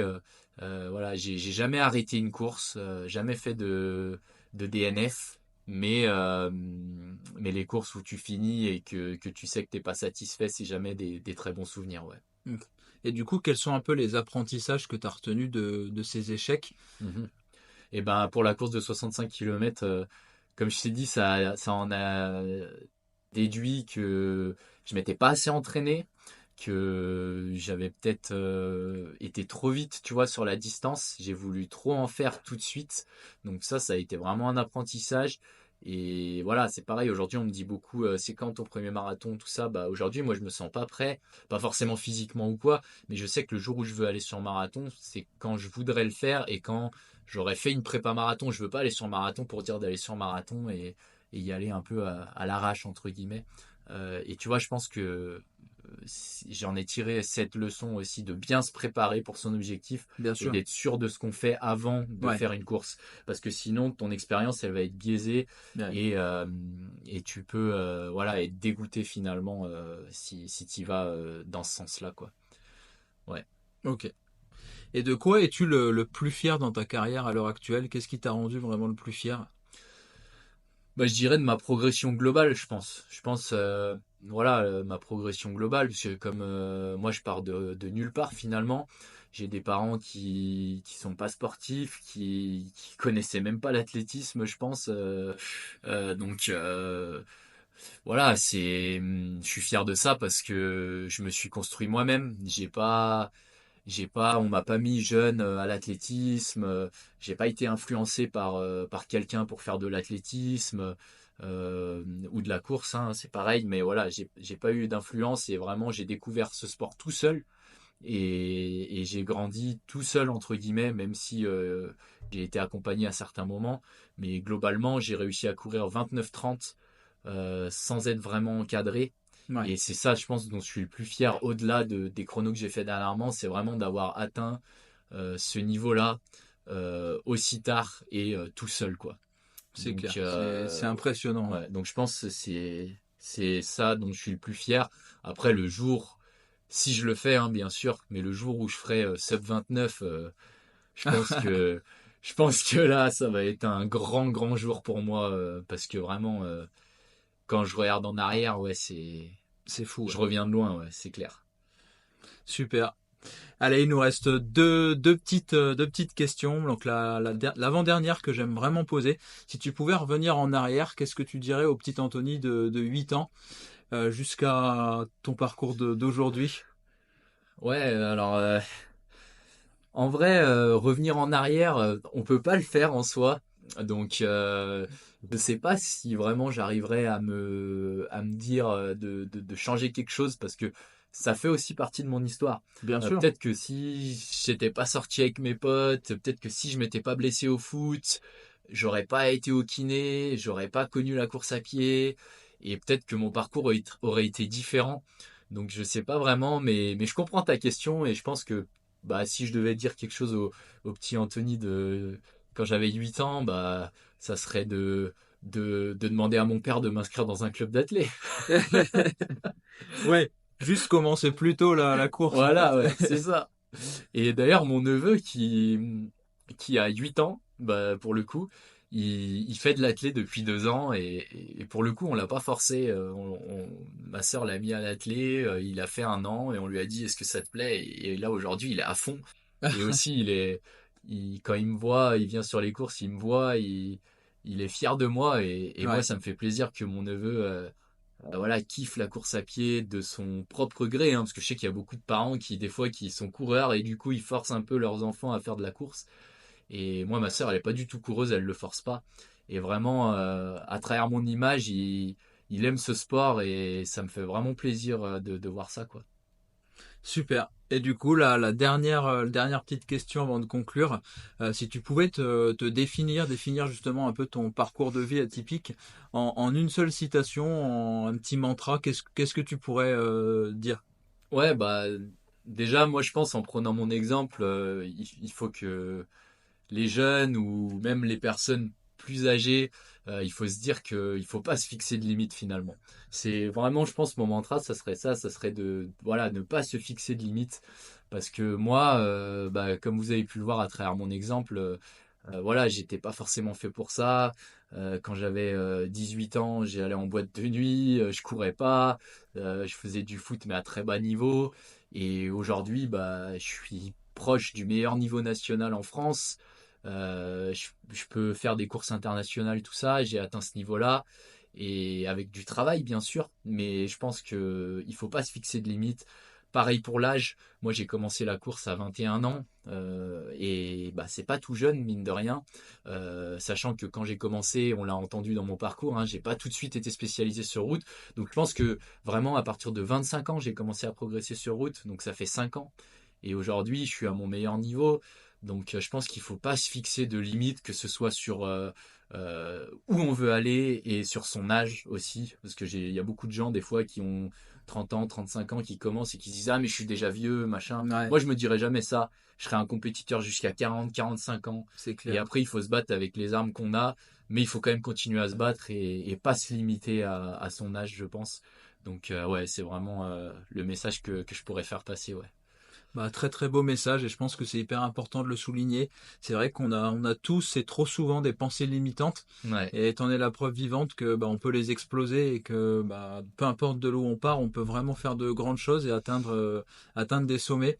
Bah, je te souhaite vraiment le meilleur pour la suite et je pense que le sub 29 est proche pour toi. Si tu continues sur cette lignée-là, je me fais pas d'inquiétude pour toi. ouais, bah, de toute façon, on va travailler pour quoi qu'il en soit. En tout cas, je vais te suivre de près. Et puis, bah, un grand merci d'avoir accepté cette invitation. C'était vraiment génial de partager ce moment avec toi. Ouais, bah merci à toi, c'était aussi un très bon moment et j'espère que les auditeurs aimeront bien le podcast. Ah, j'en doute pas. À bientôt, Anthony. Ciao! Portez-vous bien. Et puis, bah, je vous dis à très vite pour un nouvel épisode sur le Run Success Podcast. À bientôt.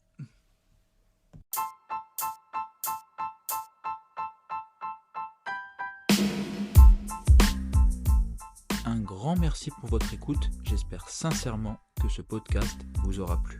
Si c'est le cas, je vous invite à laisser 5 étoiles sur votre plateforme de podcast préférée. Je vous invite également à me suivre sur mon compte Instagram et ma page Facebook Run Success-coaching. Pour toutes les personnes souhaitant progresser ou améliorer leur performance en course à pied, il faut savoir que je propose un appel bilan 100% gratuit dans lequel je réponds à toutes vos questions et je vous aide à planifier au mieux votre saison. Si vous êtes intéressé, n'hésitez pas à réserver votre appel directement via mon compte Instagram en passant par mon lien Linktree. D'ici là, je vous souhaite un bon courage et un bon run. À bientôt sur Run Success Podcast.